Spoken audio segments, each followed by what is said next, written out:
ሰላም ሰላም ቶሌ ሰላም ቶሌ አይሰማ ደህና ነህ? እግዚአብሔር ይመስገን። ከየት ቤተ እምነት ነህ? እኔ የወንጌል አማኞች የወንጌል አማኝ ይኸውልህ 45 ዲኖሚኔሽን ነው። ስለዚህ የትኛው ነህ? ከ45ቱ አርባ አምስቱም አንድ ነው። እኛ የተለያየን አይደለም። ኧረ እንደው በቃ ላወርድ ነው ንገረኝና ሀሳብህን ቀጥል። እኔ የወንጌል አማኝ ነኝ። ቴንኪው። እኔ ስራ ውዬ አሁን ነው የገባሁት። ስለዚህ እኔ ደክሞኛል፣ አታሰልቹኝ። ዲኖሚኔሽናችሁ የምታፍሩበት ከሆናችሁ አትግቡ። በቃ እምነታችሁንም መመስከር ካልቻላችሁ ምን ታደርጋላችሁ? እዚህ መንታችሁ እሺ፣ ዮናስ ላስገባሽ። በእምነታችሁ እንኳ ታፍራላችሁ፣ ገና ትሸማቀቃላችሁ። ባይዘው ጴንጤ መሆን ጴንጤ ማለት የጴንጤ እምነት ተከታይ መሆን ማለት ላይቭ ከፍቶ መሳደብ እንደሆነ ገና እናሳያቸዋለን። እውነት በእናትህ ድነት አይጠፋም እንዴ? አይጠፋም። ኧረ የዳነ ሰው ኃጢአት አይሰራም። ላይቭ ከፍታችሁ እየተሳደባችሁ የዳነ ሰው ኃጢአት አይሰራም። በቃ በትምህርትም በተግባርም ነው እኛ ቅበተ እምነት ላይ በእናንተ ላይ የምንሰራው። ይኸው እዚህ አሁን የሚሳደቡ ዝም ብላችሁ ከታች ተመልከቱ። ጴንጤ ነው ይኸው የሚሳደበውን ወደ ፕሮፋይሉ ገብታችሁ ይሁት የሚሳደቡትን ከታች ያሉትን እዚህም አለኝ ባይዘው ብዙ ስክሪንሾት የሚሳደቡትን ሰዎች ፕሮፋይላቸው እየገቡ ጴንጤ ነው የሚሳደበው። ኦኬ ጴንጤ ተሳዳቢ ነው በሙሉ ይኸው ሰሙቲ ጴንጤ ነው። አይ ኬኩ ረፍ በማይቀለድበት አትቀልድ፣ በኋላ ትገባለህ። እሺ ዮኒ ማኛ ልትሆንብን ነው እንዴ? አንተ ደግሞ ምንድን ነው? ተረጋጋ። ቆሽ ኬኩዋ ትገረፋለህ። እሺ ዋቀኔ ነው ዋቀኔ አብደታ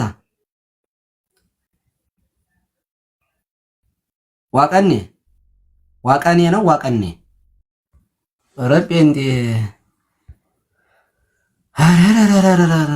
በሉ ግቡ እንጂ ምን ነው እዚያ የነበራችሁ ሰዎች። በነገራችን ላይ ቅድም ንጽጽር እያላችሁ የተቆረጠ ቪዲዮ ያቀረባችሁ ሰዎች ኑ እዚህ ግቡ። ኑና ዋናውን ቪዲዮ ከፍትላችኋለሁ። የተቆረጠ ቪዲዮ ይዛችሁ የሰው ስም ታጠፋላችሁ። ነውር ነው፣ በጣም ነውር ነው።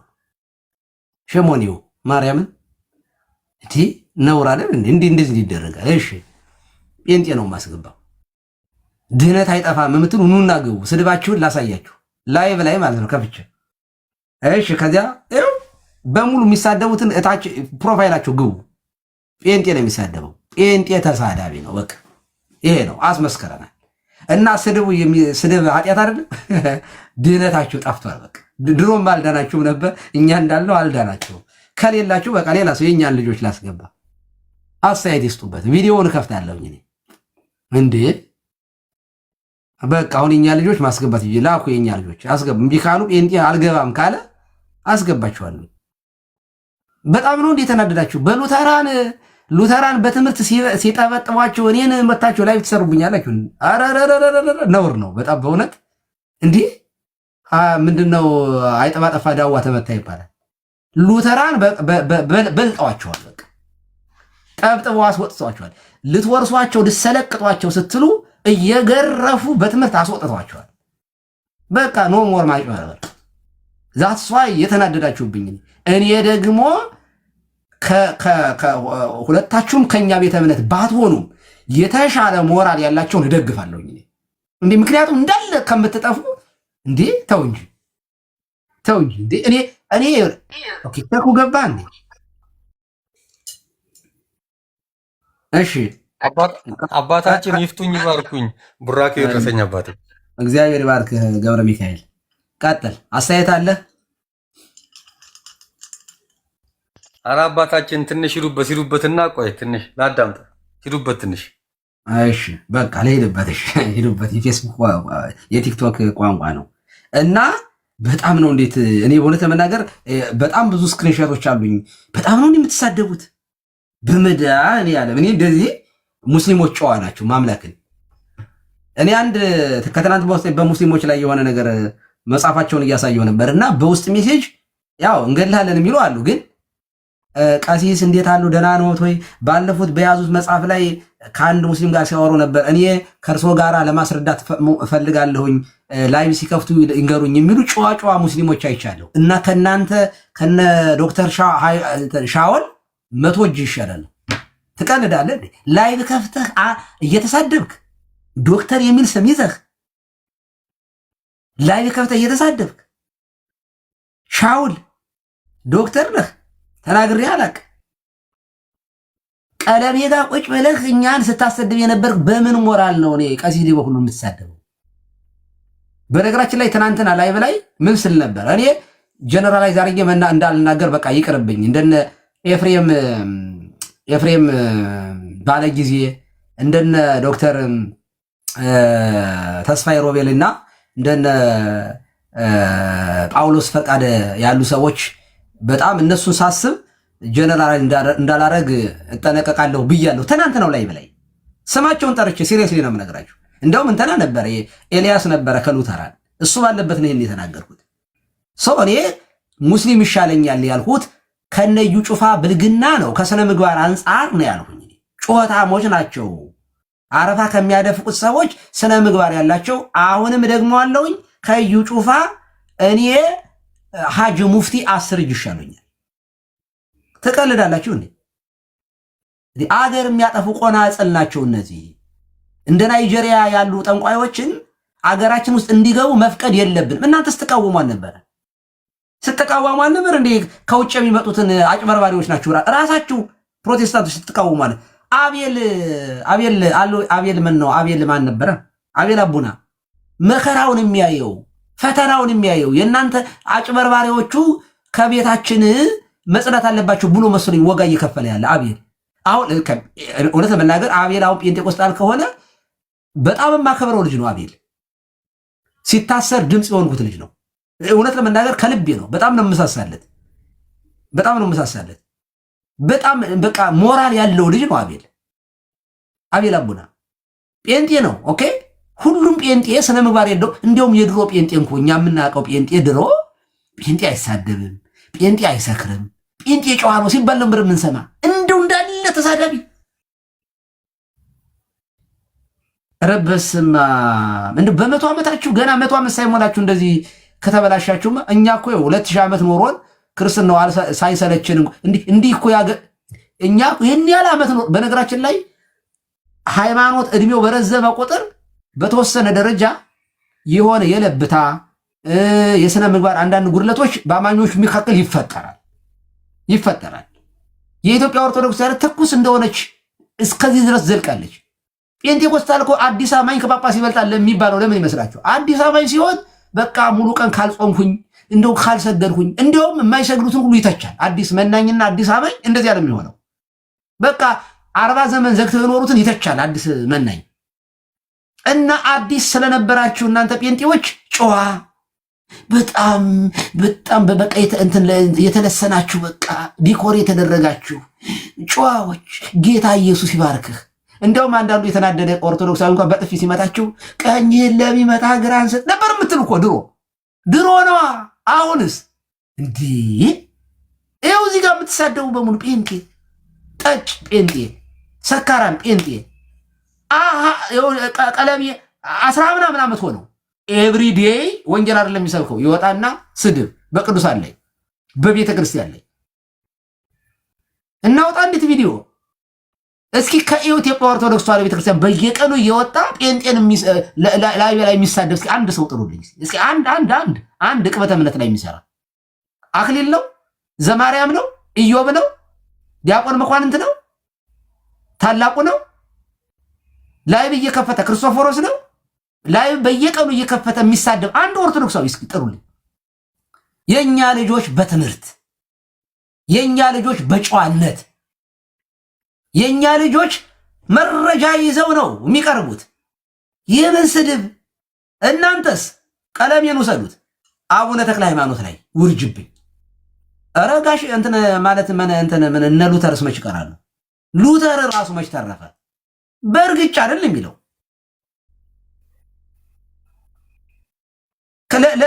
በነገራችን ላይ ለኤርሚያስ እኮ ከሉተር ይልቅ ጆሹዋ የናይጄሪያው ባለፈው ሲያጭበረብር የነበረው የሞተው ሰው ይሻለዋል። እዩ ጩፋ ይሻለዋል እኮ እውነት ለመናገር ሉተር የራሱ ጉዳይ አይደለም የምትሉት እንዴ እናንተ? ቅዱሳንን አለ በየቀን ስትሳደቡ የምትውሉት ሰው አቡነ ተክለ ሃይማኖትን የሚሳደብ ጴንጤ ዲበኩሉን ያከብራል ብሎ ኤክስፔክት እንዴት ይደረጋል? ይሄማ እብደት ነው። ሰው ብትሰድቡኝ እኔማ ይገባኛል። እኔማ ከእናንተ ጋር ቀርቤ እኮ በልካችሁ እየተናገርኩኝ ነው።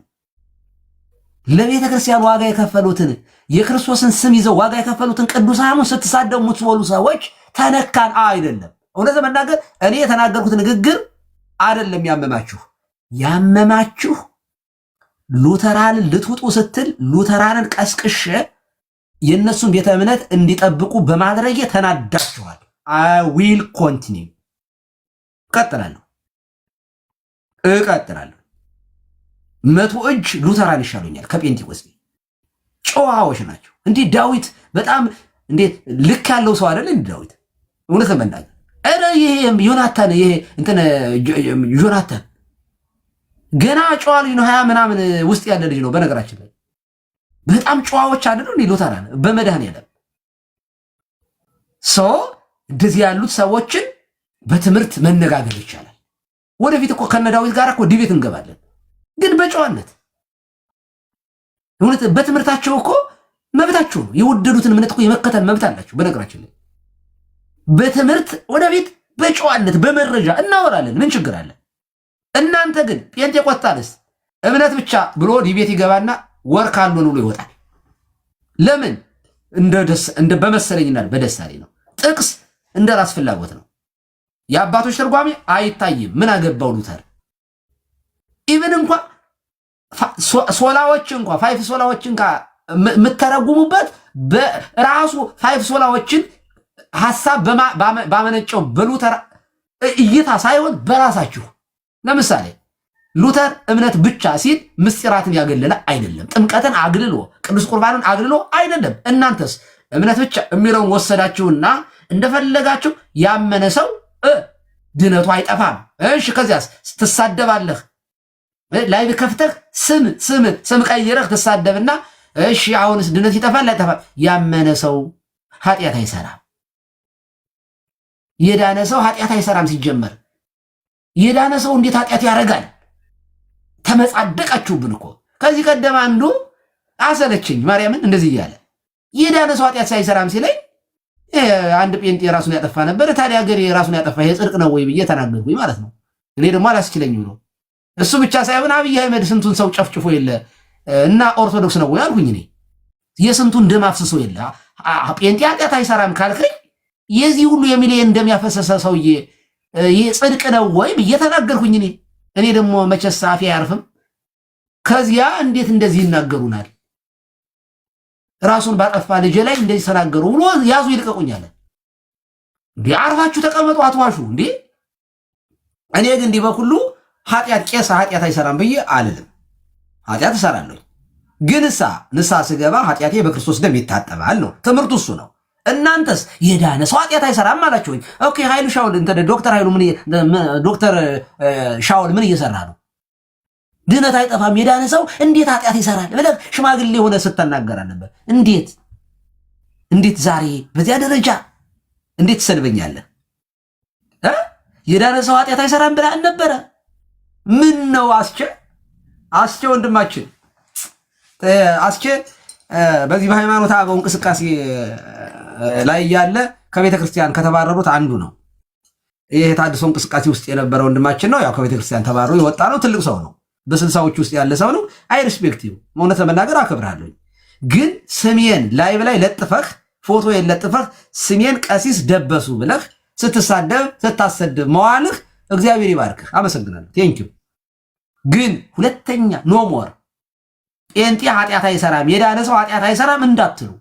ኖ ሞር እንዳትሉ። ሞራል የላችሁም። ይሄንን ቪዲዮ ሪከርድ ተደርጓል። ኦኬ የዳነ ሰው ኃጢአት አይሰራም ስትል አመጣልሃለሁ።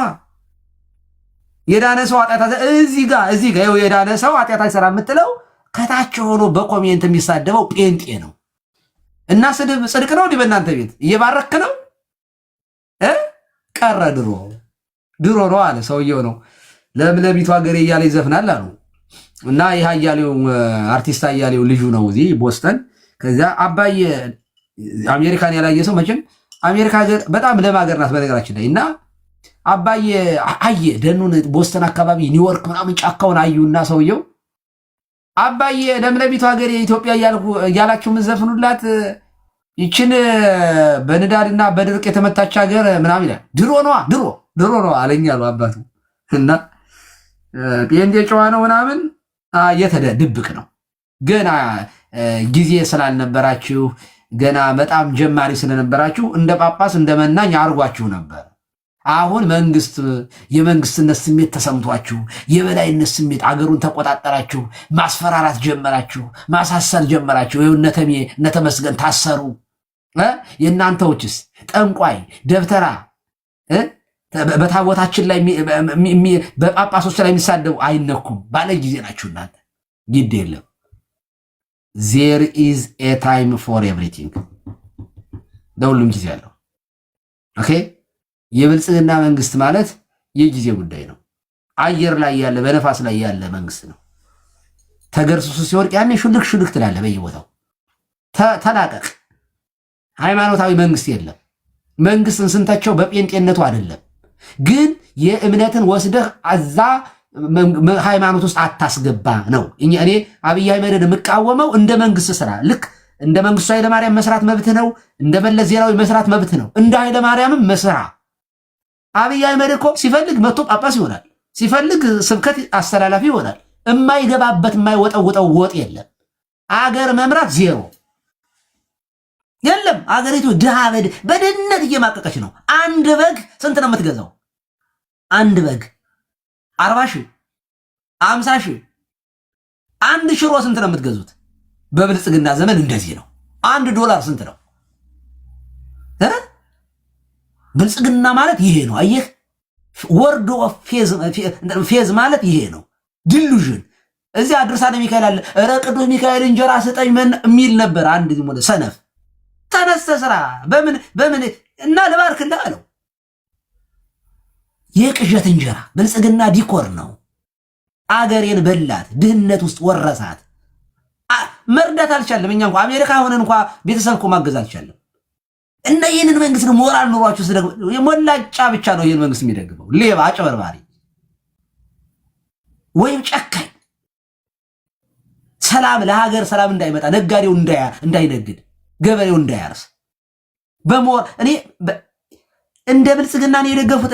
እኔ ይኸውላችሁ የጴንጤ ጥላቻ ቢኖርብኝ ኖሮ አብይ አህመድ ከጥንቱኑ ከብርቱካን ስር ሲጸልይ ገና ከመምጣቱ በፊት ምርጫ ሲካሄድ ጴንጤ ፓስተር መሆኑን ድሮ ነው የማውቀው። ግን ደጋፊው ነበርኩኝ። ሎስ አንጀለስ ሲመጣ ራት ከበሉት ጥቂት ቄሶች አንዱ ነኝ። በነገራችን ላይ ተጋብዤ በክብር ደግሞ ሲመጣ በጣም ደግፌዋለሁ። ጴንጤ መሆኑን እያወቅኩኝ ፓስተር መሆኑን እያወቅኩኝ የጴንጤ ጥላቻ ቢኖርብኝ ኖሮ አልደግፈውም ነበረ። የብሔር ጥላቻ ቢኖርብኝ ኖሮ ማንነቱን አይቼ የብሔር ጥላቻም የለብኝም። እንዲያውም ከተወለደበት አካባቢ ሰዎች ጋር ሰጣላ ነበር። ይሄ ሰው ያጭበርባሪ ነው ስሎኝ እናንተ ዘረኞች ናችሁ ማለት በቃ ችግር አለባችሁ እያልኩኝ እነሱን ነበር የማወቅሰው። እኔ በተግባር ሰውየው ሲወድቅ ነው የተቃወምኩት። ከ2 ዓመት ከምናምን በኋላ ነው የተቃወምኩት። የጥላቻ የጴንጤ ጥላቻ እንደ ኦርቶዶክስ ቤተክርስቲያን ደግሞ በእውነት ለመናገር በጣም ልኮራም ይገባላል። የኢትዮጵያ ኦርቶዶክስ ተዋሕዶ ቤተክርስቲያን እኮ ጴንጤ መሆኑን እያወቀች እኮ ነው ስለ ማርያም ያለበትን ወንጌል ወስዳ የሸለመችው። የኢትዮጵያ ቤተክርስቲያን ዘረኛ አይደለችም። እንደ ነገስታቱ ዘመን የኔ የሆኑ ሰዎች ካልተሾሙልኝ አትልም። የኢትዮጵያ ቤተክርስቲያን አላለችም። በተግባር እንዲያውም ያሳየችው ድንቅ መሪ፣ ጥሩ መሪ እያለች ጠላ ዘርግታ አይደል ስትቀበለው የነበረው። የኛ ቤተክርስቲያን የጴንጤ ጥላቻ የለባትም። ከየትኛውም ቤተ እምነት ጠቅላይ ሚኒስቴር ይሁን ምንም ችግር የለባትም ቤተክርስቲያናችን። በእውነት ለመናገር ሊበራል ናት። በዚህ ጉዳይ ላይ ጣልቃ የምትገባ ቤተክርስቲያን አይደለችም። በተግባር ግን ትመዝናለች፣ መብት አላት። እና አጭበርባሪ እንደነዩ ጩፍና እንደ እስራኤል ዳንሳ ያሉትን ሰዎች ሰብስቦ አገር እንዴት እያተራመሰ እንደሆነ ስላየውኝ እሱን እቃወማለሁ። ስለዚህ ጴንጤዎቹ ተረጋጉ፣ ካምዳውን ኦኬ። በትምህርት መኑ፣ አትሳደቡ። ጥምቀት ያድናል አያድንም? ና ተከራከረኛ፣ ና ግባ። ቅዱስ ቁርባን አማናምን አይደለም። ዋን ሴቭድ ኦልዌይስ ሴቭድ። ና ግባ፣ ሞግት፣ ና ግባ፣ ላክልኝ። ድነት ይጠፋል አይጠፋም? ና ግባ፣ ሞግተኝ። ሞራል ካለ ና። ጴንጤዎች የሆናችሁ እስቲ ግቡ። እስኪ ድነት አይጠፋም የምትሉ ሰዎች ግቡና ተከራከሩ። የለማ የለም። አሁን እኮ ቆሞ የሚከራከር ጴንጤ ጠፋ እኮ። እድሜ ለልጆቻችን እየለበለቡ በቃለ እግዚአብሔር። አሁን እኮ በቃ ሬስ ሁሉ አጣልኩ። ማን ይሟገተን? ማን ይከራከረን? እውነት መናገር ማን ኦርቶዶክስ ቆሞ ማን ይሞግት? እኔ ድሮ ጴንጤ መጽሐፍ ቅዱስ ጥቅስ ሁሉ የሚያውቁ ይመስለኝ ነበር። የዮሐንስ ወንጌል ምዕራፍ 3 ቁጥር 16ን እንኳ ኢየሱስ ጌታ ነው የሚለውን እንኳ የት እንደሆነ እኮ ልደተ ቃል ሲጠይቅ እኮ ኖሞር አደባባይ መንገድ ላይ ወጣው ኢየሱስ ጌታ ነው ይላል። የት ላይ ነው የቃል ያለው ሲለው ኢየሱስ ጌታ ነው የለም።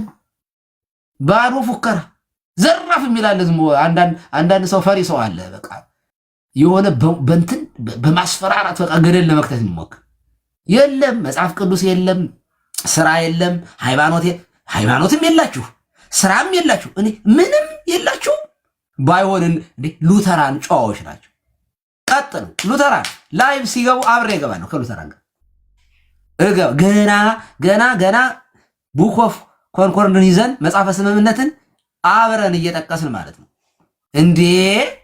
ስለዚህ አትሊስት ይሄ ቅራቅንቦ ምናምን ነን ኦርጋኒክ የሆነው ዝም ብሎ የሚያጨበረብረው ቢያንስ መልክ ያለው ሃይማኖት ደርዝ ያለው አለ መልክ ያለው ኮንፌሽን ያለው መጥቀስ የሚችል አባቶች ማለት የሚችል ትውፊት መጥቀስ የሚችል የተሻለ ይሁን። ባይሆን እንደዚህ ብላችሁ ሱቅ በደረቴ እንዳርከበ ሱቅ አንድ ፎቅ ላይ አይደል የአራት ቸርች የምትከፍቱት? ሶዋት ለዚያ ነው እኔ የተናገርኩት ከዚህ አንጻር ነው። በትምህርት መሞገት ከቻላችሁ ኑ ግቡ። ቤቴ ክፍት ነው፣ ሰፊ ነው። ኦኬ ግቡ። ጴንጤ የሆናችሁ እስኪ አንድ ቁጥር ተጫኑ። ኑና ተጠየቁ። በተለይ ትናንትና የሰማችሁኝ ሰዎች ካላችሁ ዛሬ የተቆረጠ ቪዲዮ ይዘው ሲሰሩብኝ ለነበሩ ሰዎች እዚሁ ላይ መክፈት ይችላሉ። ቪዲዮ ግቡ። ኧረ በመድኃኒዓለም ግቡ። ተው በቃ ካልገባችሁ ኦኬ ግቡ። አስገቡልኝ፣ ሞዴሬተሮች አስገቡልኝ። ጴንጤ የሆነን ሰው አስገቡ። በትምህርት ያወራ። ድነት ይጠፋል አይጠፋም? ኑ ግቡ ግቡ። እሺ ኧረ ማንኪያ ይዞ ማን የገባው? መድኃኒዓለም። እሺ አብርሃም አቤት ወሰዶ ለይንሳ አቤት። ደህና ነህ? እግዚአብሔር ይመስገን። አብርሃም ከየትኛው ቤተ እምነት ነህ? እኔ እንኳን ኦርቶዶክስ ነኝ። አይ አብርሽ ግድ የለዎትም አባ፣ እኔ ኦርቶዶክስ ነኝ። ግን ምንድን ነው እኔ የእውነት የምናገረው በህይወቴ በሃይማኖቴም ሆነ ሃይማኖታችን እንዳይሰድ። ኧረ ተቀሰፈ። ሞዴሬተሮች እኮ እሳት እኮ ናቸው። ማምላክ ያውቃሉ። እንደ ሙሴ ሰለጳድ እንደመረመረው፣ ኢያሱ አካ እንደመረመረው፣ ጴጥሮስ ማንን ነው ያንን አናንያን እንደመረመረው እኮ ነው የምትመረምሩት። ሞዴሬተርን ያስወረደ አላስገባም። ይቅርብኝ። እሺ ሞዴሬተር ሌላ ሰው አስገቡልኝ። ጴንጤ የሆነ ሰው፣ ኦርቶዶክስ አታስገቡ። ይድ የላችሁ። ጴንጤ የሆነ ሰው ድነት ይጠፋል አይጠፋም? ግቡ። ኧረ ፕሮፌት የሚመጥን ከቄስ ጋር የሚመጥን ፕሮፌት ነው። ዳስግድ ፕሮፌት ጤና ይስጥልኝ። እንዴት አሉ ፕሮፌት? ክብር ለኢየሱስ ይሁን። ደህና ነኝ። ሁሉ መልካም ነው። አይ ከየትኛው ቤተ እምነት ነዎት እንዳልነዎት ያው እንትን ሉተራን እንዳልሆኑ ገብቶኛል። ከየትኛው ዲኖሚኔሽን ነዎት ፕሮፌት? ቀሲስ አንዴ ትንሽ ደቂቃ እንትን ላድርግ። ሪፖርት ነው ትንቢትና።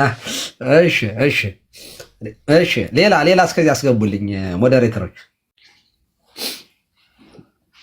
አስገቡልኝ። በነገራችን ላይ እዚያ ስትሰድቡኝ የነበራችሁ ኤፍሬም ካለ ኤፍሬምን አስገቡልኝ። ኤፍሬም ባለ ጊዜ በጣም ወደው ማከብረው ወንድሜ ነው።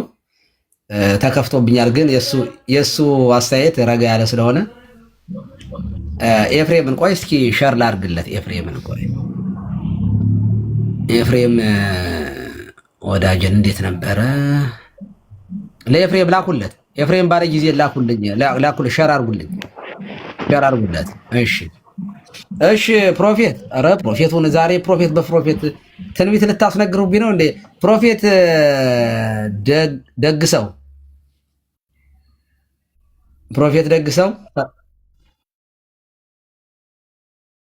ደህና ነዎት? እንዴት አሉ ፕሮፌት?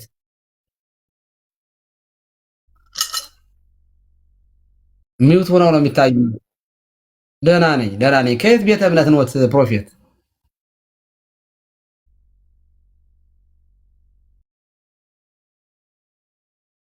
ፕሮፌት አይሰማም? ኦኬ፣ ካልተሰማ ሌላ ሰው አስገቡት። ቴንኪው ሞዴሬተሮች፣ ጎበዞች፣ የኔ ልጆች ማምላክን። እሺ ፕሮፌት ሲመለሱ ይንገሩኝ። እሺ ፕሮፌት ወይ ወረዱ። የዘንድሮ ትንቢት አልተሳካም። ምን ነው አንድም ትንቢት ሳትናገሩ? እሺ አይ ካዶሽ ሰላም ነው ቀሲስ? ካዶሽ እንዴት ሰላም ነው? አሎ ክብሩ ይስፋ ለአባትና ልጅ። አረ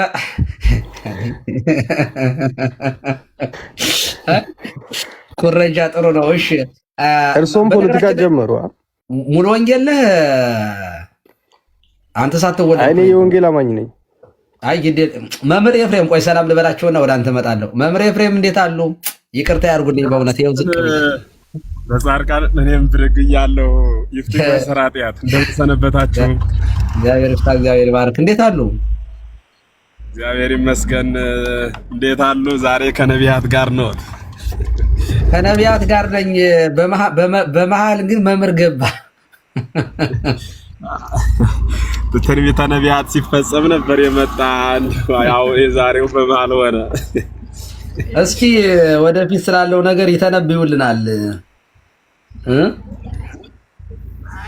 ግሩም እኮ ነው። የትንቢተ ነቢያት ፍለጋ ምጽአተ ክርስቶስን ነበረ። የነዚህ ትንቢት ገንዘብና አካውንት ላይ መንጠልጠሉን ሳስብ ይገርማል። አዎ ቆይ እሱማ በኋላ ቁማሩንም እናየዋለን አብረን። እስኪ ይሄንን ኮዳህን ላውራውና መምህር ወደ እርሶ እመጣለሁ። ግሩም። እሺ መምህርዬ። እሺ ኮዳሽ ነው? ካዶሽ ነው ስሜ። ምን ማለት ነው ካዶሽ? አይ ቅዱስ ነው፣ በዕብራይስጥኛ ነው ካዶሽ። ኦኬ መጣልኝ፣ አሁን መጣልኝ። ቅድም ራሱ ቀን ላይ ራሱ ትንቢተ ኢሳይያስ ምዕራፍ 6 ቁጥር 3ን ስናወራ ነበረ። ቅዱስ የሚለው በዕብራይስጥም ካዶሽ ነው። እና እሺ ጥሩ ነው። ይቅርታ። እሺ እንትን ሙሉ ወንጌል ነህ ቃለ ሕይወት ነህ? ካዶሽ እኔ የወንጌል አማኝ ምንም እኮ በኤሴንሻል የሆነ ትምህርት አንድ ነው። ሁላችንም እኮ አልሰማም። እንደዚህ የሚባል የለም። ከ45,000 የትኛው ነህ? የትኛው ውስጥ አንድ ዶክትሪን ሰርተን እኮ ዌብሳይት ለቀናል። የለም ካዶሽ። አይ አሁን የምትታወቅ ሰው ስለሆነ አባቶች ልክ አይደሉም እያሉት ነው ወይስ አልገባኝም? የለም ንገረኝ። የትኛው ቤተ እምነት ነህ? ቶሎ በል። አይ እኛ ጋር ልዩነት የለም። ሁሉም የወንጌል አማኞች ነን። ሃይማኖቴ ነው። ሶሪ በጣም ውረድ። በቃ አስወርዳለሁኝ። የማትናገር ከሆነ ይቅርብኝ። በአክብሮት ውረድ። በቃ ተው። እኔ በእምነታችሁ ለምን እንደምታፍሩ አይገባኝም። አያውቁትም እንዴ ቀሲስ? እንትን ነዋ ገና ጣጥለው ምናምን ነው። ከ45,000 እኮ አንዱ ኧረ ልጁ ጋር እንጂ ልጁ ገጥሞት አያውቅም። ላይ አውቀዋለሁ፣ ግን እኔ ጋር ከየትኛው ግን እንደሆነ አላውቅም። አሁን መጨረሻ የሌለው ነው። ዋል ወማህለክት ነው ለወሬው ለዜናሁ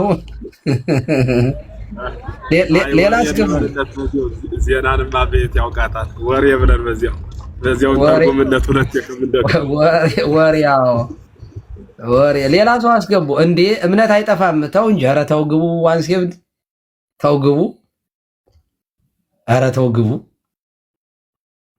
እንዴ! በትምህርት መሞገስ ያቅታችሁ ላይቭ ከፍታችሁ ቀሲስን አይ ትናንትና ተከባብረን ተለያይተን ነበር። ቤሊ ገባ።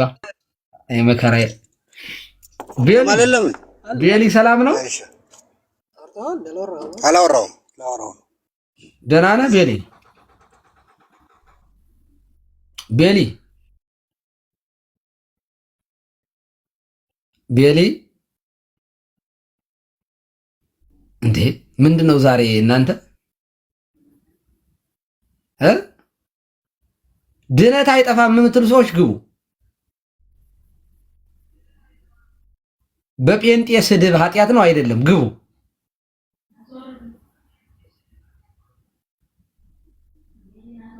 ቤሊ ካልተናገረ ይወረድ። በቃ ሞዴሬተር ሌላ ሰው አስገቡ።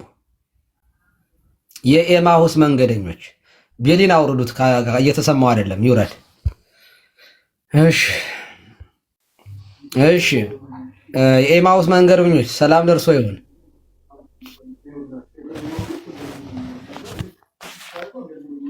የኤማሁስ መንገደኞች እንደ ወይ አባ ባርኩኝ ይፍቱኝ። አይ የኛው ነህ። እግዚአብሔር አባ ጋር ነኝ። እሺ እግዚአብሔር ይፍታ፣ እግዚአብሔር ይባርክ። እሺ ወረደ።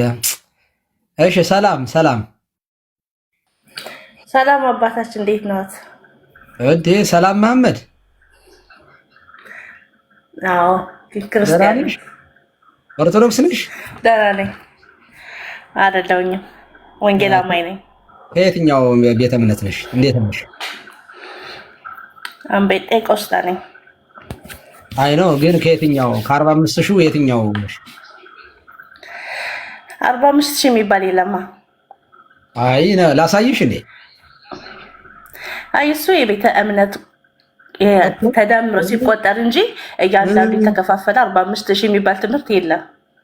አዎ እሱን ነው የሚያልኩሽ። የትኛው ዲኖሚኔሽን ነሽ? ቤተ እምነት የትኛው? መካነ ኢየሱስ? አይ መካነ ኢየሱስ እንኳን አይደለሽም። እሺ ሙሉ ወንጌል፣ ቃለ ሕይወት፣ መሰረተ ክርስቶስ የትኛው ነሽ? ሙሉ ወንጌል ግን የአጥቢያ ውስጥ ነው ያለው። ድነት ይጠፋል አይጠፋም? መጀመሪያን ከመናገር በፊት ይቅርታና አባታችን ለምን ግን ይቅርታ አይጠይቁም? ትናንት የተናገሩት ነገር እኮ በጣም ከባድ ነው እውነት። አሁን ከመዋየታችን በፊት እኮ መጀመሪያ ንጹህ ልብ ያስፈልጋና እኮ ለምኑ ነው ይቅርታ ማለት? ምን ትርጉም አለ? አሁን በልጅ ላይ የተናገሩት ነገር በጣም ከባድ ነው። እስኪ ምንድን ነው ያልኩኝ? ልጆቻችን እነሱ ጋር ትምህርት ቤት የሚሄዱ ከሆነ የኛ ልጆች ይበላሹብናል፣ ጨዋ ይሆኑብናል ያሉት ነገር ትክክል አይደለም። የኛ ልጆች ጨዋ አይደለም። አይ አላልኩኝም። ማስረጃ ብለው እኔ እኮ ሰምቻችኋለሁ። እዚህ ነበር ሲያረጉ የወጣው። እሱማ ውሸት ነው። የእናንተ ስድብ ሪንግ ሲያረኩት እኮ እሱን ነው፣ ስድብ ነው እሱ፣ ውሸት ነው። የተቆረጠ ቪዲዮ አምጥተው ነው የከፈቱላችሁ። ማስረጃ ስጡ፣ ወይም እነሱን ጥሪያቸውና ያምጡት ያንን መረጃ ላኪላችሁ። እኔ እኮ በጆሮ ሰምቻለሁኝ። ወይ ጉድ! የተቆረጠ ነው አልኩሽ እኮ። ንጽጽሩ ሌላ ያወራሁትንና አንደኛ ንጽጽር የሰራሁት በኦርቶዶክስ በሉተራንና በጴንጤቆስጣን ነው የሰራሁት። ላሳይሽ እንትኑ እንችላለሁ እዚህ ላይ ኦኬ። ስለዚህ ንጽጽር የሰራሁት እዚያ ነው። እንዲያውም የተናገርኩት ምንም ጥያቄ የለውም። ከትምህርት አንጻር ከእስልምና ጴንጤ ይሻላል፣ ከጴንጤ ደግሞ ሉተራን ይሻላሉ ብያለሁ። እሱ ትክክል ነው። አሁንም ያው ነኝ፣ አላጥፈውም። እናንተ ግን ከሀገር አንጻር፣ ከደህንነት አንጻር፣ ከአጭበርባሪዎች አንጻር ያወራሁትን ቆርጠው ነው ከጴንጤ ሙስሊም ይሻለኛል ብለው የምትለዋን ያስገቧት፣ ቆርጠው ነው ያስገቧት። ኦኬ ይኸው ላሳይሽ። እኔ እዚህ ነበርኩኝ እኮ አባት፣ ከቪዲዮ ይልቅ ሰምቻለሁ እኮ በጆሮ። ትናንትና ስታወሩ እዚህ ነበርኩኝ እኮ። ማስረጃ ሳምጪ። ማስረጃ ከሌለሽ አታወሪ፣ በቃ ነውር ነው እንዴ? እዚያም ስድብ እኔም ጋር መተሽ ውሸት፣ እንደሱም አይሆንም። ማዋሸት ኃጢአት ነው። አሁን መረጃ ካለሽ መረጃውን አምጪው፣ ክፈችው እና እናወራበት። እኔም ጋር አለኝ ዩቲዩብ ፈልገዋለሁኝ። ቆይ በይ መረጃሽን አቅርቢ፣ ቶሎ በይ። መረጃዬማ ጆሮዬ ነው የሰማሁት ነው እንጂ ቪዲዮ እንኳን የለኝም። ሆነን ለመናገር እንግዲህ ሰላም ዋይ እናቴ፣ አይመጥነኝም። እኔም ከማይሆን መዳረቅማ የለብኝም። ተይ እንጂ ቧልት፣ እዚያም ቧልት፣ እዚህም ቧልት ጥሩ አይደለም እኮ። እሺ ሌሎቻችሁ ካላችሁ ግን ይቀጥሉ። ወይ መምሬ ኤፍሬም እስከዚያ ድረስ ላውጣው እንትኑን ቪዲዮን እስኪ አስተያየት ይስጡበትና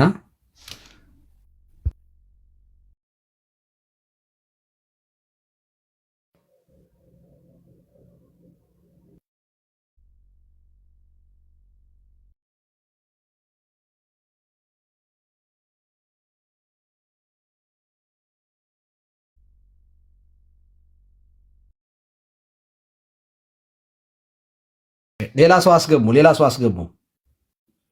ማለት ነው እንዴ?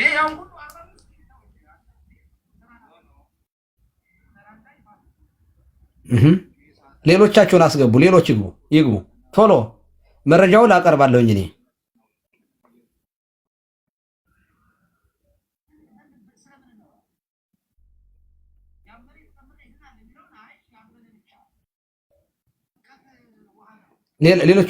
ሌሎች አስገባችሁ። በጣም ጥሩ።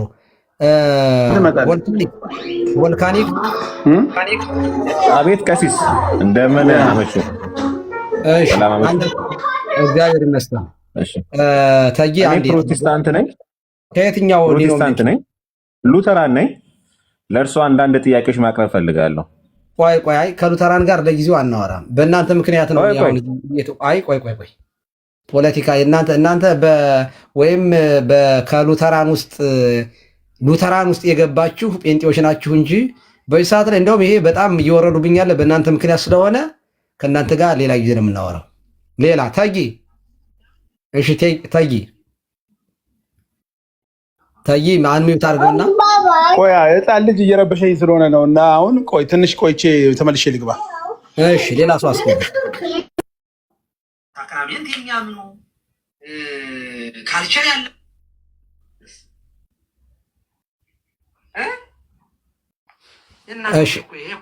እሺ ሌላ ሰው አስገቡ።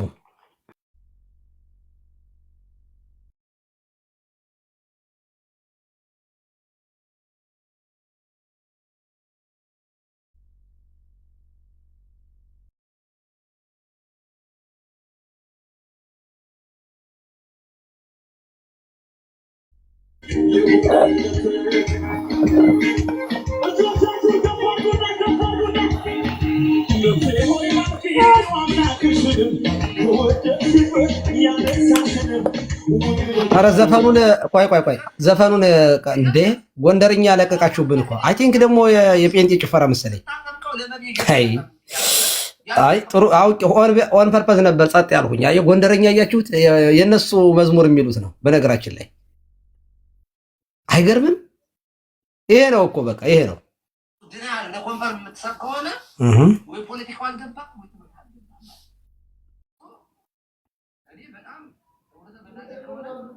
እሺ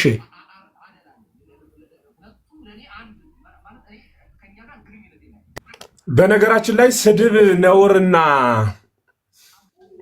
የማይገባ ስርዓት ከሆነ እህታችን አሁን መጣ ስርዓት ለማስያዝ እና ይቅርታ ለማስጠየቅ ደፋ ቀና ስትል ሰምቻት በጣም እየተገረምሁ ነበረና በውኑ በእምነት ከማን መሰላት ሰዎች ዘንድ መጣ ስድብ ጸያፍ መሆኑን ለመግለጽ ከምትሞክር መምህሮቿ ሆነው 24 ሰዓት ኦርቶዶክስና ሌሎቹንም ሃይማኖቶች በማንቋሸሽ የዘወትር ደስታ የሚያገኙ እኩያነ ህሊና የሆኑ ክህነት ጵጵስና ፕትርክና የማይገድባቸው እግዚአብሔርን ማይፈሩ ሰውን ማያፍሩ ዳቦ በቀደደ አፋቸው እንደፈለገ ቤተክርስቲያንን የሚረግጡ ቤተክርስቲያንን ካልተሳደቡ እንኳን የዓመት ልብስ የዕለት ሆድ ማረጋገጥ የማይችሉ ሚዲያ ላይ ተዘፍዝፈው 24 ሰዓት የቤተክርስቲያንን ህልውና በማጥፋት መምህራንን በማሳደድ የተጠመዱ ረግጠዋለው። ይህን ገሌን ቄስ አልለውም ይህ እንደዚህ የሚሉ መምህሮችሽን ብትነግሪ አይቀናም አይቀልም? ምጅምር እነሱን የምታምኘው ወንጌላዊ ነኝ ስትይ ሰምቼሻለሁ። በእርግጥ ቅጽልነቱ ለወንድ ነው። እንዴት አድርገሽ እንደተረጎምሽው በእርግጥ እሱ ቅጽል የሚለው ለአንቺ ስለማይገባሽ ልተወውና እንዲያ ከሆንሽ እኮ በወንጌሉ ጌታ እንዲህ የሚል ቃል ተናግሯል። በመጀመሪያ የዓይንህን ምሰሶ አውጣ ተብሏልና ምሰሶ ሲባል ደግሞ በመጀመሪያ የራስህን ችግር አስወግድ ለማለት የተነገረ ቃል ነው።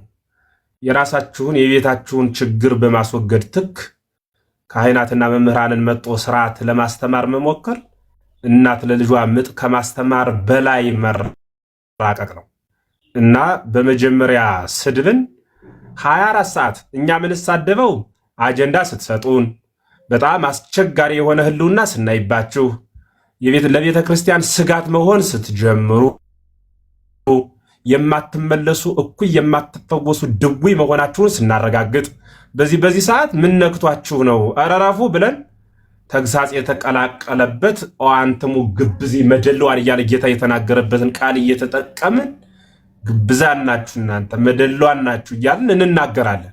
ምንናገርም እንዲሁ የወጣ እንደናንተ በጣም ይሄ አጥንት የሚሰብር ንግግር አይደለም። ለምሳሌ ቀሲስ ልጆቻችን ከነሱ ጋር እንዳይውሉ ያሉት ለምን ይገርማል? ዘይሐጉር በጽልመት እያምር ሀበ ዘይሐጉር ያለው ጌታ ነው። በጨለማ የሚሄድበትን አያውቅም እንዳለ ሁሉ ልጆቻችን በጨለምተኝነት ህይወት ከሚኖሩ ለክርስቶስ ካልታመነ ትውልድ ለልጆቻችን ይታመናሉ ብለን ነው እንዴት? ስለዚህ በስርዓትና በህግ ሃይማኖታቸውን ይዘው ሰው አክብረው እንዲያድጉ ከተሳዳቢ ግሩፕ እንዲወጡ ማስተማር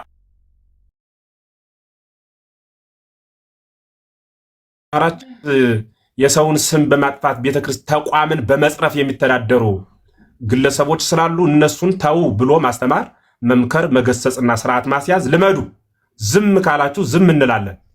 ከዚያ ውጭ ግን እንኳን የሰው የፈጣሪም ትዕግስቱ ባያልቅም ህየንተ ትዕግስት ግን ፍርድ ያመጣል።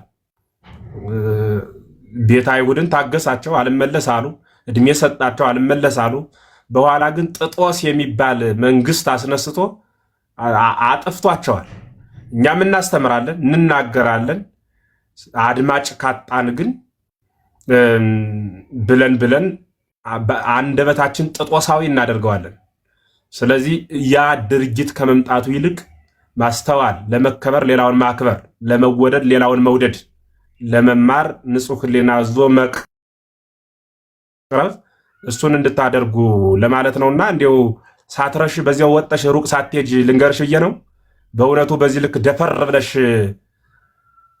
አስኬማ መላእክት የተጫሙ አባቶችን የሚያረክስና የሚወቅስ መስቀል የያዙ ካህናትን የማያፍርና የማይፈራ 24 ሰዓት በስድብ የተወጠረ እንደ ንጉስ የምትከተሉት የእናንተን ጭፍሮች አስቆሙና ከዚያ ሳትነግሩን እኛ እናቆማለን። እኛ እንስደባችሁ ይሁን ዝም ብላችሁ ቁጭ ብላችሁ አዳምጡን። ግን ይሄ በሀገራችን አባባል ከእናንተ ቤት እንብላ ከኛ ቤት ምን እንበል የሚባል ታሪክ አለና እሱ እንዳይሆን ስርዓት መያዝ ይጠይቃል ማለት ነው። መላከ ገነት ይቀጥሉ። ሰበር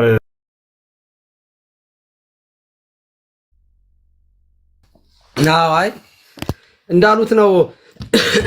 ምንድነው የራሷ ያሮባት ምናምን እንደሚባለው ነው የሰው እውነት ለመናገር በጣም እድለኛ ነኝ። ምክንያቱም በጣም ነው የተነኩት። ስራ እንደሰራው ገብቷቸዋል። ሊውጧቸው ሊሰለቅጧቸው የነበሩትን ሰዎችን ለማትረፍ ባደረግኩት ጥረት ሊውጡ የነበሩት ሰዎች መናደዳቸው የሚጠበቅ ነገር ነው። የሚጠበቅ ነገር የዚያንን ብስጭት ነው በእኔ ላይ የተወጡት። ኦኬ ምንም ችግር የለውም። እኔ የጴንጤ ጥላቻ ስላለብኝ አይደለም። ትምህርታችሁ ጤነኛ አይደለም፣ የተበላሸ ነው፣ የበከተ ነው። የጴንጤ ትምህርት መቋሚያ የሌለው ደርዝ የሌለው ልክ የሌለው የሆነ የተጻፈ ነገር የሌለው መቋም ግትልትል ነው። በቃ ዝም ብሎ የሆነ በመሰለኝና በደሰለኝ የሚሄድ ነው። ሰዎቹ እንደተረዱት ነው የሚፈነትኑ እና እንደዚህ ያለ ነገር ከሆነ ነው ያልሁኝ። እኔ መቋም ደግሞ በነገራችን ላይ እየበዛችሁ ነው የምትሄዱት ስል ይሄ ዲኖሚኔሽኑ እየበዛ ሄዳለሁ። በ45 ሺህ ሆነው 45 ሚሊዮን ሊሆን ነው ስል አዎ እየበዛ እንሄዳለን ራሳቸው መሰከሩ ይላሉ። በነገራችን ላይ ዲኖሚኔሽን በዛ እኮ ማለት እኮ ለቤተክርስቲያን እኮ ጤንነት እኮ አይደለም። ይሄ እኮ እንዴ ቤተክርስቲያን አንድ መሆኗን እንዳትረሱት። በዛችሁ እኮ ያልሁት እኮ አማኞች በዙ አይደለም ያልሁት እኔ። ዲኖሚኔሽን እኮ ማለት እኮ የራሱ የእምነት መግለጫ ያለው ማለት ቤተ እምነት ማለት እኮ ነው። ጤናማነት እኮ አይደለም። ባይዙ እየበዛችሁ ደስ ብሏችሁ ነው እንዴ? እንደ አሜባ ተበጣሳችሁ የጤንነት የቤተክርስቲያን ካራክተር እኮ አይደለም ይሄ። ቤተክርስቲያን አሃቲ ናት። ስለዚህ መብዛታችሁን እንደ ጤናማ አይታችሁት ነው እንዴ? ምስኪኖች እኮ ናችሁ እናንተ እኮ ታበዙታላችሁ። ስለዚህ ትምህርታችሁ የተበላሸ ነው። ሰዎቹን ምን እወዳችኋለሁ፣ እኔ አከብራችኋለሁ። ትምህርቱ እየበከተ ነው። እውነቴን ነው የምነግራችሁ። ደርዝ የለውም፣ መቋሚያ የለውም፣ አድራሻ የለውም። የተገለበጠ ቁርአን ነው ብያለሁ፣ ደግመዋለሁ። ጌታ ያመነ የተጠመቀም ይድናል እያለ ጥምቀት እንዴት ሆኖ ውሃ እንዴት ሆኖ ነው መዘፈቅ እንዴት ያድናል ካልክ በቃ አንተ ምንድነህ ታዲያ? ጌታ ይሄ ስጋዬ ነው ብሉ፣ ይሄ ደሜ ነው ጠጡ ያለውን አይ ስጋው አይደለም ካልክ አማኝ አይደለህም እንዴ? አማኝ አይደለህም። መጽሐፍ ቅዱሱ የያዝክ ግን በመጽሐፍ ቅዱስ የማታምንህ የራስህን ልምምድ ነው። ፐርሰናል የሆነ ኤክሰርሳይዝ ነው ያላችሁ። መጽሐፍ ቅዱስ ላይ ከጥምቀት ከቅዱስ ቁርባን ይልቅ ልሳን ላይ ነው የምታተኩሩት። የማይገባ ምን እንደሆነ የምትናገሩት ነገር የሚያሳብድ ወንበር የሚያሰብር ላይ ነው ይህ ትክክል አይደለም ነው። ኦኬ ይሄኝ ትክክል አይደለም ስላችሁ ምን እያልኩ ነው? ስህተታችሁን የስህተት ትምህርታችሁን ጥላችሁ ወደ እውነተኛዋ ቤተክርስቲያን ኑ እያልኳችሁ ነው። ኢንቫይት እያረኳችሁ ነው። እናንተን ለማዳን ነው ይህን እያደረግኩ ያለሁት። ስለምወዳችሁ ነው፣ እንዳትጠፉ ስለምፈልግ ነው። ነገ ሲሆን ስትገቡ ምን ነቀሲ ዲበኩሉን በሰማ ነው እንደምትሉ እርግጠኛ ነኝ። በዚህ ስህተት ትምህርት በጴንጤቆስጣል ትምህርት ገነት አይገባም። ሽታውም አይደርሳችሁም። እንደ አልዓዛር እንኳ ቀና ብላ እንደ ነዌ እንኳ የምታዩበት እድል የላችሁም። ምክንያቱም ያመነ የተጠመቀ ነው የሚድነው። ምክንያቱም የዘላለም ሕይወት የሚሆን ስጋውን የሚበላ ነው። እናንተ ቤት እኮ የለም፣ የወንጌል ሽታ የለም። ከየት ላግኘው ታዲያ? እኔ የሚቆጨኝ እስካሁን ድረስ ከእናንተ ጋር በስማ ምንም እኮ እኔ ከኔ ጋር ፌዝ አሉን ብላችሁ ገብታችሁ ወርክ አሉን ብላችሁ አይደል ይወጣችሁት? ስራ ያድንም እምነት ነው ብላችሁ ገባችሁና እምነት ባይኖርም በስራ ይድናሉ እኮ ነው ያላችሁት። መጨረሻ ላይ እየተገለባበጣችሁ ነው የምትሰሩት። ትክክል አይደለም ወዳጆቼ፣ ተው እንጂ። የጴንጤ እምነት ገነት አያስገባም። በቃ ተስፋ ቁረጡ። ይህ ትምህርቱ ስህተት ስለሆነ ወደ ክርስትና ኑ። ኦኬ ኑና አጥምቃችሁ። ይሄ ደግሞ የፍቅር ግብዣ ነው። ይኸው ዲያብሎስ ይላል ከታች ያለ ተመልከቱ። አሁን ኑረዲን ሙስሊምና ጴንጤ ተባብረዋል። ዘንድሮ ሁለቱ ተባብረው ነው የገጠሙኝ። ደግሞ ቆይ እስኪ ፕሮፋይሉን ገብቼ ላይ ኑረዲን ዲያብሎስ አለኝ። በጣም ነው የተናደድከው ኑረዲን። መሐመድማ ከዚያ ሲኦል ውስጥ ገብቶ እኮ እየተንፈራፈረ ነው። እሺ ጆነዳኒ ነው። ጆነዳኒ ነው። ሰላም ላንተ ይሁን ጆነዳኒ። ሰላም እርሱ። እንዴት ነው ፕሮናውንስ ማድረገው? እስኪ ጆን ችግር የለም ጆን በሉት። ጆን ዳኒ ነው። ጆን ዳኒ ነው መሰለኝ። ኦኬ ግን ጆን እንዳለለው ደግሞ ጆን አይደለም ስፔሊንጉ። እሺ ከየትኛው ቤተ እምነት ነህ? በጌታ የዳንን የወንጌል አማኝ። አይ ተው እሱን ዲስኩሩን ተውና እንትኑን ንገረኝ፣ ዲኖሚኔሽን ንገረኝ። ተናገርኩ። በጌታ የዳንን የወንጌል አማኞች። ድነሃል? አዎ ድነናል። የትኛው እኮ እሺ፣ ይችን እንዳትረሳት። ግን ከየትኛው ዲኖሚኔሽን እንዳታወርዱት አደራ። እንትኖች ይኸው ሊቀስፉ ይችላሉ ካልተናገርክ፣ ቶሎ ንገረኝ። ከየትኛው ሙሉ ወንጌል ነህ? ቃለ ሕይወት ነህ? የት ነህ? አሁን አባል የሆንኩት ሙሉ ወንጌል ቸርች ነው። ቴንኪው። በቃ ምንድን ነበር ያልክ? የቅድሟን እስኪ መልስልኝ። የወንጌል አማኝ ነን። እሱ ያው ቤተ እምነታችን። ድነሃል? በደንብ ነው። የዳነ ሰው ኃጢአት ይሰራል አይሰራም? እሱ ከመናገር በፊት ትላንት ያነሱት ሀሳብ አለ። እሰጥሃለሁ። የዳነ ሰው እሰጥሃለሁ። እንደ ልብ ነው የምሰጥህ። የዳነ ሰው ኃጢአት ይሰራል አይሰራም? እሱን እንቀጥላለን። ግን መጀመሪያ የተናገሩት ንግግር ላይ ትክክል ነው የሚለውን ነገር እሰጥሃለሁ። ዓመት ይጠፋሉ ማለት ምን ማለት ነው? የጥላቻ ንግግር። እሺ በቃ ተናገር። እሺ ተናገር እኮ የተናገሩ ነገር አልረሳልህም። ግን እሺ ተናገር። ችግር የለም። የተናገሩት ነገር በጣም ከባድ ንግግር ነው። እንደዛ አይባልም። ለምሳሌ ንገረኝ። ያልኩትን ንገረኝ። መጀመሪያ ምን ያልኩት? በ20 ዓመት ትጠፋላችሁ ምን ማለት ነው? ከአንድ ይጠበቃል ከእርሶ ላስረዳህ። አዎ በ20 ዓመት ትጠፋላችሁ ብያለሁ። የስ ብያለሁኝ። ምን ማለት ነው? ትምህርታችሁን ነው ትጠፋላችሁ ያልኩት። የጴንጤ ትምህርት ማለት ይኸውልህ፣ ለምሳሌ ጉግል ብታረግ በ10 ዓመት ውስጥ አሁን 45,000 ምናምን ከ45,000 አፕሮክሲማክስ ሲቀራረብ ወደ ከ45 እስከ 60,000 ደርሳቸዋል። ኦኬ ከ10 ዓመት በኋላ ስንት ይሆናል የሚል እስቲሜት ብትጠይቀው መረጃዎቹ ስታቲክሶች የሚያሳዩት ወደ 67 ትገባላችሁ በ10 ዓመት ውስጥ። አየህ ቤተ እምነት እየተፈለፈለ እንደ ምስጥ የበዛ የሚሄድ ከሆነ ቤተ ክርስቲያን አንዲት ናት። ቤተ እምነት በበዛ ቁጥር ቤተ ክርስቲያን ጠፋች ነው የሚባለው። በእርግጥ ቤተ ክርስቲያን አትጠፋም። የእናንተን እንደ ራሳችሁ እንደ ቤተ ክርስቲያን ከቆጠራችሁት የጠፋችሁ ናችሁ። ለምን? አንድ ናታ ቤተ ክርስቲያን። በነገራችን ላይ እሺ አንድ ነገር ልጠይቅህ፣ የክርስቶስ ቤተ ክርስቲያን ስንት ናት? ከሱ ከማውራቴ በፊት ምኑ ጋር ነው? ልነግርህ ነው እኮ ልነግርህ፣ እሱን ለማስረዳት ነው። የክርስቶስ ቤተ ክርስቲያን ስንት ናት? ስንት ናት ነው የምልህ። እሱን አይደለም እኮ አሁን እኮ እያልኩት ያሉት የቱ ጋር ልመልስልህ ነው። ይኸውልህ ወዳጅ፣ እኔ ትክክል አይደሉም።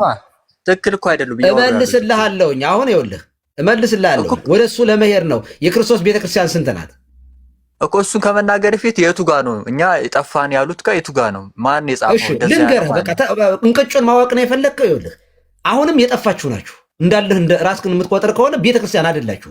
ኖ አልጠፋንም። ምኑ ጋር ልነግርህ እኮ ነው። ይኸውልህ አንተ ይኸውልህ መጥፋት የምትለው ለአንተ መጥፋት ማለት አንተን እኮ አይደለም ትጠፋለህ የምልህ። እንደዚያ መስሎ ነው እንዴ? ኖ አይ እንደዛ እኮ ማለቱ አይደለም እኮ ትጠፋላችሁ ማለት እንግዲህ ይጠፋል ነው ማለት። ይኸውልህ በቁጥራችሁ ነው የሚሆነው። አሁን ወደፊት በእናንተ ቤተ እምነት ባልና ሚስት ለእያንዳንዳችሁ አንዳንድ ቤተ እምነት ይኖራቸዋል። አሁንም እንደዚያ ናችሁ። በእርግጥ አንዱ ሌላ ነው፣ አንዱ ሌላ። እሱ ዝም ብሎ የሚያወሩት የሰዎች ወሬ ነው እንጂ ቆይ ላሳይህ መረጃ። ይኸውልህ መሬት ላይ ወርዱ መረጃ ላሳይ። መሬት አይወርድም። ቁጥሩን ታውቀዋለህ እንዴ? ቆይ ቁጥሩን ታውቃለህ? የጴንጤቆስጣን ቤተ እምነት ቁጥሩን ታውቀዋለህ? ግለሰብ እኮ እየተነሳ እኮ ማንም ያወራል እኮ። በቃ እሺ ሚውት አድርገው፣ ልመልስልህ። ሚውት አድርገው፣ ጣልቃ አትግባ።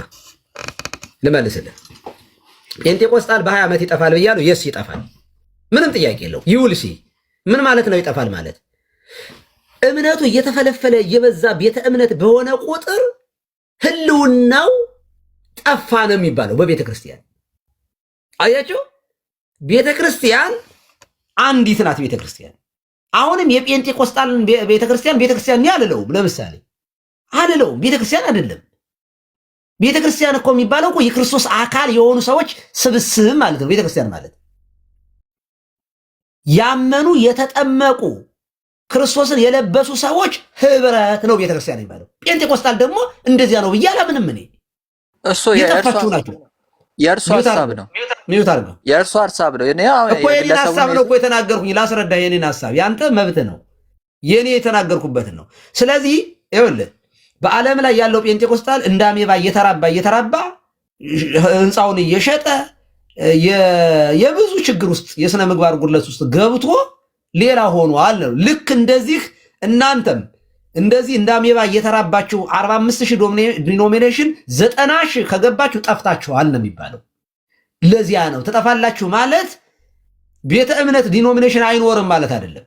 ይኖራል፣ ግን በበዛችሁ ቁጥር እየተበጣጠሳችሁ በሄዳችሁ ቁጥር ጠፋችሁ ነው የሚባለው እንጂ በዛችሁ አይደል። እናንተ የምታስቡት እንደ አጥቢያ ቆጥራችሁት ነው መሰለኝ። አሁን እኛ ቦሌ ሚካኤል፣ ቦሌ መድኃኔዓለም፣ ኮተቤ ገብርኤል፣ ሐና ማርያም እንደምንለው ቅድስት ሥላሴ እንደምንለው ቆጥራችሁት ከሆነ እሱ ቤተክርስቲያን እየሰፋች ስትሄድ ነው እንደዚያ የሚሆነው። አጥቢያ ነው የሚባሉት እነሱ። እኔ የማወራው ስለ ዲኖሚኔሽን ስለ ቤተ እምነት ነው የማወራ።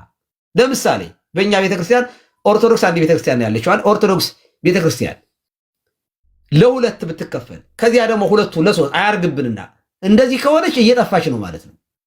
በኢትዮጵያ ያለችው አጥቢያ ወይንም እንደ ሎካል ቸርች እንትን እያለች ልትሄድ ትችላለች ማለት ነው። ያ ማለት ቤተክርስቲያን ተጠፋለች እያልኩ አይደለም። ምክንያቱም ቤተክርስቲያን በዓለም ያለች ናት። ዓለም አቀፋዊ ስለሆነች የሆነ አካባቢ ላይ የለችም ማለት ሌላ አካባቢ ትጠፋለች ማለት አይደለም። አንዲት ስለሆነች ማለት ነው። ስለዚህ ኦርቶዶክስ የኢትዮጵያ ኦርቶዶክስ ተዋሕዶ ቤተክርስቲያን ብዙ አይነት ከሆነች አደጋ ውስጥ ነን ያለነው ማለት ነው። ለዚያ ነው ተጠፋላችሁ ማለት እናንተ ሰዎቹ ትሞታላችሁ እያልኩ አይደለም። እንደዚህ አይደለም፣ አይሆንም። እንደዚያ ምንድነው የሚሆነው? ዲኖሚኔሽን እየበዛ እነ እዩ ጩፋ እየተራቡ በእርግጫ በምናምን እያሉ ሲያራቧችሁ ምን ትሆናላችሁ ማለት ነው? ህዝቡ እየተበዘበዘ አማኞቹ ተስፋ እየቆረጡ ምን ይሆናል? ከኦርቶዶክስ ይወጣ ወደ ኦርቶዶክስ ይመጣል። አይ ኦርቶዶክስ ከመመለስ ሉተራን ይሻለኛል የሚሉ ደግሞ ወደ ሉተራን ይገባሉ። አይ ካቶሊክ ይሻለኛል የሚሉ ወደ ካቶሊክ ይገባሉ። እንደዚያ ነው የሚሆነው። አይ ከዚህ ሁሉ ያለ ደግሞ ሙስሊም ሊሆን ይችላል። ስለዚህ ትጠፋላችሁ ማለት ቁጥራችሁ እየጨመረ ከሄደ ጠፋችሁ ማለት እሱ ነው። እሺ እኔ ወንድም እንጂ ሰዎቹ ይጠፋሉ እያልኩ አይደለም ነው። ዩዊልሲ የዛሬ 20 ዓመት 45,000 ዲኖሚኔሽን ስንት ይሆናል ብያለሁ። ጻፈው፣ በማስታወሻ ያዘው። እንትን አለህ ማስታወሻ ጻፈው። አሁን 45,000 ይታውት እሱ ፖለቲካ ነው። ማንም የተነሳ ምን ማለት ነው? ማስታወሻ ግድ የለም የኔ ወንድም ማስታወሻ ያዝ ብለህ ምነግርህ መጽሐፍ እኮ አይደለም።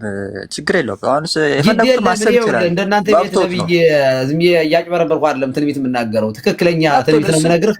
ጻፈው። ተውት፣ እሱ ችግር የለም። አሁን ምሎት እንኳን አሁን አይደለም ድሮ እንኳን በከባድ ጊዜ አልጠፋም። በቃ እኔ ያልኩትን ብያለሁ። አሁን ወደ ትምህርቱ እንሂድ። እሺ ድነት ይጠፋል አይጠፋም? አሁን እኔ ላወራ ችግር የለውም እናወራለን። እሱን ግን ድነት ይጠፋል አይጠፋም ከማስወረድ አልገባኝም። የተናገሩት ነገር እስካሁን ምንም አልገባኝም እኮ። ካልገባማ በቃ ቀስ ብሎ ይገባሃል። አሁን ድነት ይጠፋል አይጠፋም? ትክክል አይደለሁትማ። እንደዛ ጥላቻ ንግግር ለእርሱ ጩኸታም ያልኩኝ እንደዚህ ያለውን ነው። አትጩሁ። በቃ እንደ ትምህርት ቤት ልጆቻችን እንዳይማሩ የምንፈልገው እንደዚህ ያለ ዝም ብሎ የማያዳምጥ የሚያወራን ነው። በቃ ለዚያ ነው። አሁን አንድ ሉተራን ባስገባ እንደናንተ አያወራም።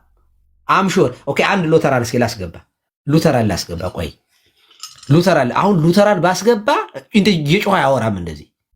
ለምን? ጨዋ ናቸው እነሱ እንዴ። አይ ለዚህ ነው ጴንጤቆስጣል ይጠፋል ማለት ቁጥራችሁ እናንተ ሰዎቹ ትጠፋላችሁ አይደለም። እናንተማ ድሮ ኦርቶዶክስ ነበራችሁ፣ በኋላ ዝሞ ሳይገባችሁ ዘላችሁ ገባችሁ፣ ተረገጣችሁ፣ ተፈለፈላችሁ። እንደጉድ ትጠፋላችሁ ማለት ዲኖሚኔሽኑ እየበዛ በሄደ ቁጥር ህልውናችሁን ታጣላችሁ ማለት ነው። እና ተናግሬያለሁኝ። አንድ ፎቅ ላይ 4 ቸርች አይደል የምትሰራው? አንድ ፎቅ ላይ ኦኬ። ስለዚህ ወደፊት ባልና ሚስት አንዳንድ ዲኖሚኔሽን ይኖራቸዋል። ጠፋችሁ ማለት እንደዚህ ሲሆን ነው። መጥፋት ማለት ይሄ ነው። ዳሩ ግን የቤተ ክርስቲያን ባህሪያት አይገባችሁም እናንተ። የቤተ ክርስቲያን ባህሪያት የሚባሉት አንድ መሆኗ ነው። አንደኛው የቤተ ክርስቲያን ባህሪ ምንድን ነው? የማይለወጠው ባህሪዋ አንድ ናት። በየትኛውም ዘመን ላይ ሁለት ልትሆን አትችልም። ቤተ ክርስቲያን አንድ ናት። ቤተ ክርስቲያን ዓለም አቀፋዊት ናት፣ ሐዋርያዊት ናት። ኦኬ ዓለም አቀፋዊት ናት፣ ሐዋርያዊት ናት፣ ቅድስት ናት። 4 ባህሪያት አላት። ይሄንን ባህሪዋን ካጣችሁባት ከአንዲት ቤተክርስቲያን አትባልም። ትቀልዳለህ እንዴ? ለዚያ ነው። አትሳደቡ ጴንጤዎች፣ ረጋ በሉ፣ ካም ዳውን። ጴንጤ እንዴ ስክሪንሾት ከታች ያላችሁ ኦርቶዶክሳውያን ተመልከቱ። እኔ የጴንጤ የስድብ ውሎና ምሽት ያልኩት ለዚህ ነው። የሚሳደቡትን ሰዎች ፕሮፋይል እየገባችሁ ጴንጤ ናቸው። አምሶ ሃፒ ኦርቶዶክሳውያን በትምህርት እንደዚህ ነን። የኛ ልጆች ይኸው ተናግሬያለሁ። ቀለሜ ገርል ይዝና ሲሳደብ ይውላል። ዘማርያም ይመጣና አይ አረ እንደው ስድቡ ይቀር እያለ በጨዋነት በትምህርት የኛ ልጆች በትምህርት እዚያ ቤት በስድብ ትዝታው ይመጣና በቤተ ክርስቲያን ላይ ማት የስድብ ማት ይደረድራል። የኛ ልጆች መጡና ናና እስኪ ስለታወት ጥያቄ ካለ ናና ጠይቀን ከኔ ጋር ቤት ትዝታው ይመጣና አንተ ይላል ከኔ ጋር ቁጭ ብለህ ልክ እኮ በድጓ ቤት በአቋቋም ቤት በመጽሐፍ ፊት ያለፈ ነው የሚመስለው ሲያወራ። ትዝ ደግሞ የሰኞ ውዳሴ ማርያምን ያልዘለቀ ሰውዬ እኔ እኮ ከሊቃውንቱ ጋር አነበርም ሞላለ። እውነት ለመናገር ዘማርያም 1 ዓመት ቁጫ 2-3 ዓመት እኮ ጉባኤ ያስተምረዋል። ይህንን ሰውዬ ድምፅ አለው፣ በጣም የሚገርም ቆንጆ ድምፅ ነው ያለው። ድምፁን ያዘና ተንሰው አለ። ቤተ ክርስቲያን ደግሞ ከፍታ ሰጣችሁ በሩን። ባልተማረ 10ኛ ክፍል ላይ እንዴ ዘማርያም እኮ ማስተርስ ያለው ፒኤችዲውን እየሰራ ያለ ልጅ ነው። ትዝታው እኮ 10ኛ ክፍል ላይ የ10ኛ ክፍል ውጤት ይዞ ቅድስት ሥላሴ የገባ ተባሮ የወጣ ሰው ነው። ኢቭን እንኳን በዘመናዊ ትምህርትም የለው በቄሱ ትምህርት ቤትም የለው። 15 ዓመት ያኛው እንተና 15 ዓመት ሞልቶታል። ትዝ ደግሞ ወደ 6ኛ ዓመቱን እያዘ ነው። ስድብ በቃ ጴንጤ ይሳደባል፣ ኦርቶዶክስ ትምህርት ላይ ያስተምራል። እንደዚያ ነው። ኦርቶዶክስ አይሳደብም። የምትሳደቡ ኦርቶዶክሳውያን ስነ ስርዓት ያዙ። አንደበታችሁ በቃለ እግዚአብሔር የተሞላ ነው። እናንተ መምህራን አሏችሁ። ቤተክርስቲያን ተሰንዳ የተቀመጠች በቃ ስንዱ የሆነች ቤተክርስቲያን አለቻችሁ። በትምህርት እኛ እንሳደብም። እንደ ጴንጤ እኛ እንሳደብም። ለምን እንሳደባለን? ለምን እንሳደባለን? ይኸው ላይቭ ከፍተው የሚሳደቡት ፎቶ ላሳያችሁ። እነ ዶክተር ሻውል እነ ቃሌ እነ አማን ሻሎም ተሰብስበው ስድብ ላሳያችሁ። ኮሜንቱን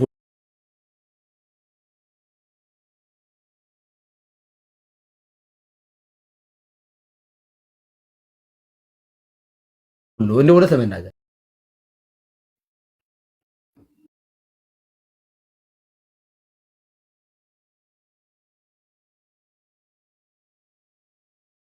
ይሄ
ታምናለህ? ድነት ውስጥ የገባ ሰው ድነቱን አያጣም። አያጣም። ቢሳደብም ኃጢአቱ ይሰራል። ለምን ኃጢአት ይሰራል? ድነት ውስጥ የገባ ሰው በጣም ጥሩ። ኃጢአት እንዴት እንደሚሰራ ልክፈትልህ። እንግዲህ ግን መጀመሪያ ማልዳኑ ነበር እንዳትለኝ ያደራ አይደለም። መጀመሪያ ማልዳኑ ማለልም የትም ቦታ ላይ ባለ ጥቅስ መጀመሪያ ማልዳኑ ማለልም ድነት አይታጣም። ኦኬ ላይቭ ከፍተው እየሰደቡኝ ነው። ይኸው ቆይ እዚሁ ላሳይህ ላሳየህ።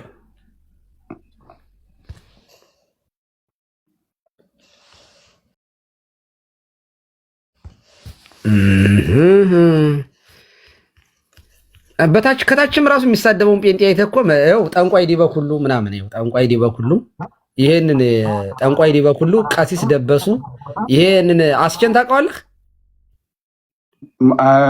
አየዋለሁ አልፎ አልፎ ግን ገብቼ እንትን ብዬ አላውቅም። በጣም ዕቅበተ እምነት ጴንጤ ላይ በጣም የሚሰራ ወንድማችን ነው። አስቸ ወዳጅ ምስኪን ግን ተናዶ ነው። አልፈርድበትም።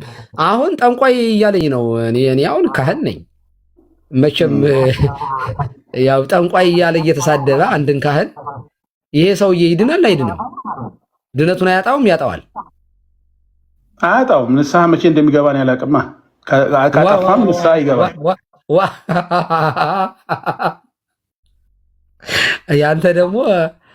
ያንተ ደግሞ ኃጢአት አይሰራም እኮ ነው ያልከኝ። አንተ እኮ የዳነ ሰው ኃጢአት አይረግም ነው ያልከኝ። ኃጢአት መሆኑ ያደረገ ያለው ነገር ኃጢአት መሆኑ ለእኔ ምን ኃጢአት ነው ብዬ ለመናገር ከምን ተነስቶ እንደዚህ እንዳለ አላውቅም። እዛ ቪዲዮ ስለምን እንጂ ማለት ከምን ተነስቶ ከሆነ ቢሳደብ ችግር የለው። ኖ እሱ ይሄን ያለበት ምክንያት ሰድቤው ቢሆን አሁን እሱ መሳደብ አለበት? ሊቆጣ ይችላል እኮ ግን በቁጣችሁ ማልጻያ ያግባ ይላል። ቆይ ጠንቋይ ዲበኩሉ ነው ያለው እኮ ይኸው ያ እየተቆጣ በየቀኑ ፀሐይ ሳይገባ ንስሐ ሊገባ ይችላል። አድቫንቴጅ ሊመጣ ይችላል። በቃ ነው ኃጢአት አይሰራም እኮ ነው ያልከኝ ተጅዬ። ኃጢአትማ ካልሰራ ኢየሱስ ክርስቶስ እኮ ለኃጢአተኞች ነው የመጣው። ስለዚህ ኃጢአት ደግሞ በሰራ ቁጥር ንስሐ መግባት ይችላል። በቃ የዳነ ሰው ኃጢአት አይሰራም ነው ያልከኝ። አላልኩም ኃጢአት አይሰራም አላልኩም እንዴ። ድነቱን አያጣም ነው ያልኩት። አይደለም ኃጢአት አይሰራም እኮ ቅድም እኮ አልከኝ እኮ እንዴ። በቃ ኃጢአቱ ምንድን ነው? በንስሐ ስለሚስተካከል እኔ ኃጢአቱ እግዚአብሔር ኃጢአቱን አልቆጥርበትም። እኔ የሱን ኃጢአት አልቆጥርም። ታዬ እኔ እኮ ይኸው ከጴንጤዎቹ ጋር ሳወራ እኮ የሚጨንቀኝ ይሄ ነው። በአንዴ ነው የምትቀለበሱት። አየህ አሁን ከታች ያሉ ሰዎች ቆይ አንዴ ከታች ያላችሁ ሰዎች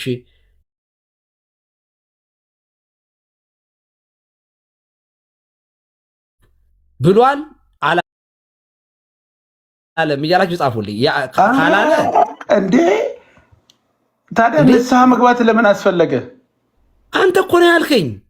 ኧረ እኔ ይኸው ብሏል እያልሁ ነው። ከታች ይኸው ብሏል ሽምጥጥ። እኔ የዳነ ሰው ድነቱን አያጣም። ግን ኃጢአት ይሰራል የዳነ ሰው። እንግዲህ ኃጢአት ማለት አንድ ሰው ከዳነ በኋላ እግዚአብሔር ይስጥልን ከታች ያላችሁት እሺ፣ ከዳነ በኋላ ድነቱን መጠበቅ አለበት አይደለም? የዳነውን ድነት መጠበቅ አለበት። ግን አይዟችሁ ተብሏል። ገባ? ኃጢአትን ብትሰሩ ኃጢአት ይሰራል ላይሰራም? ጥያቄው እኮ የዳነ ሰው ኃጢአት ይሰራል ላይሰራም ነው። በደንብ አድርጎ ይሰራል የሰው ልጅ እስከሆነ ድረስ። እሺ በጣም ጥሩ። ኃጢአት ቢሰራ ኃጢአት ሰርቶ ንስሐ ባይገባ ድነቱን ያጣዋል አያጣውም? ካልገባማ ድነቱን አያጣውም። ቢገባም ባይገባ ዋን ሴቭድ ኦልዌይስ ሴቭድ። አንዴ ንስሐ ባይገባም ድነቱን አያጣውም? ንስሐ መቼ እንደሚገባ አላውቅም። ስለዚህ እኔ ያንን መናገር አልችልም። ንስሐ አይገባም ብዬ መናገር አልችልም። እንዴት መናገር አልችልም? ምን ማለት ነው? ኢየሱስ ክርስቶስም እኮ በራእይ 2 እና 3 ላይ እኮ ንስሐ ግባ ባትገባ ብሎ ማስጠንቀቂያ ሰጠ። እሱ የእናንተ ትምህርት ነው። እናንተ እኮ ናቸው። እኛ ጋር እኮ ኃጢአት ሰው ሊሰራ ይችላል እና ንስሐ ከገባ ይድናል። ንስሐ የማይገባ ከሆነ ግን ድነቱ ያጣል። የኛ የመጽሐፍ ድነቱን አያጣውም ነው የምትሉት እኮ ትምህርታችሁ እኮ ነው። አታውቀውም እንዴ ትምህርታችሁ? አንድ ሰው እኔ አሁን የምለው እኔ በተማርኩት እኔ በቸርቼ በተማርኩት ማለት ነው። እሺ አንድ ሰው ድህነት ውስጥ ከገባ በኋላ እሺ ያ ድህነት በእኔ ኃይል የማደርገው ነገር አይደለም።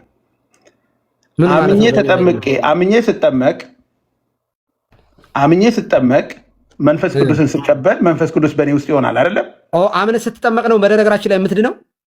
ኖ ስለ መዳን አይደለም መጠመቅ እያወራን ያለ ነው። ስለ መዳን እኮ ነው እያወራሁ ያለሁት። እንግዲህ አይደለም ከዳንኩኝ በኋላ ነው የምጠመቀው። በጣም ጥሩ። አሁን እሱ አንደኛ መጽሐፍ ቅዱሳዊ አይደለም። እሱ ለጊዜው ይሁን። አንደኛ መጽሐፍ ቅዱሳዊ አይደለም። ተጊ አቤት ዛሬ መላገነት ይግቡ ስነስት አምኖ ተጠምቆ መዳን በሚለው በጣም ረጅም ሰዓት አወርተን ተግባብተን ገብቶኛል ብለህ አልተሰነባበትንም። ዛሬ በምን ሂሳብ እኔ ገብቶኛል ብዬ መቼ ጨረስኩኝ? እና ዝም ብለህ ነበር ይሻልህን? አይ ልጁ ዝም በል እኔ ልናገር አለ። የጠየቁትን ጥያቄ ትቶ ያልጠየቁትን ጥያቄ ይመልሳል። የምናወራው አንደኛ ጴጥሮስ 3:21 ላይ ነው የምናወራው። አንደኛ ጴጥሮስ 3:21 ላይ ጥቅሱ ወጥቶ እሱ ሌላ ቦታ ሄዶ ያወራል። በጣም ጥሩ። አሁን ካነሳው ጥያቄ ላይ ያመነ የዳነ ይጠመቃል የሚል አንድ ጥቅስ ማስረጃ አንጣለን። እኔ ግን ያመነ የተጠመቀ ይድናል፣ ያመነ የተጠመቀ ይድናል የሚል ማስረጃ ሰጣለሁ። አንተ ገልብጠህ መጨረሻ ያለውን ድነት መሀል ላይ አስገብተዋልና ያመነ የተጠመቀ ይድናል ማርቆስ 16:16 ይኸው በየቀኑ የሚጠቀሰው ቃል ማለት ነው። በጣም ደስ የሚል ጥቅስ ነው እሱ ጥቅስ። በጣም ደስ የሚል ጥቅስ ነው። አንተ ደግሞ ያመነ ያነ ይጠመቃል የሚል ማስረጃ አንተ። ይሄ እኮ ጥቅስ የጴንጤዎች ጥቅስ ነው በአንደኛ ደረጃ ማለት ነው። ለምን እንደምንልንገር ለምን ልናገር? ማስረጃውን ላመጣ ነው። ማርቆስ 16 ቁጥር 1 እናነባለን ማለት ነው። መጀመሪያ 16 ላይ ከሜዳችን በፊት ቁጥር 1 እናነባለን ማለት ነው። ቁጥር 1 ላይ ምንድን ነው የሚለው? እሺ ሰንበትም ካለፈ በኋላ መግደላዊት ማርያም ሰምቻለሁ። ምንድነው አምጣልኝ ያልኩህ? ኦኬ አምጣልኝ ያሉኝ ምንድን ነው? አንድ ሰው መጀመሪያ ማወቅ ያለበት ስለ ትንሣኤው ነው። ኧረ እኔ እንደዚህ አላልኩም፣ እንደሱ አላልኩም። ኖ ዝም ብለን እኮ 16 አናነብማ። 16 ካነበብ ነው አላልኩም። 16ም 17ም 20ም አላልኩም። አንድ ሰው ሁለት ሰውም አላልኩም። ምንድን ነው ያልኩት? ያመነ የዳነ ይጠመቃል ብለሃል። እኔ ደግሞ ያመነ የተጠመቀ ይድናል ብያለሁ። ማስረጃ ያመነ የዳነ ይጠመቃል የሚል ማስረጃ አንጣ ነው ያልኩት። ማስረጃ ብቻ ነው የምታመጣልኝ፣ ሌላ ወሬ እኔ አልፈልግም።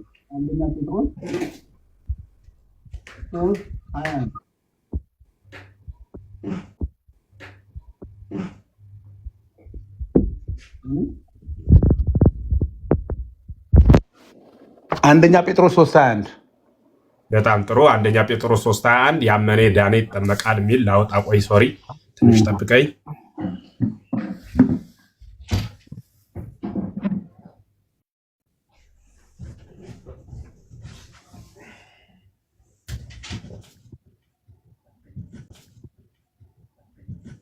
ኦኬ አንደኛ ጴጥሮስ ምዕራፍ 3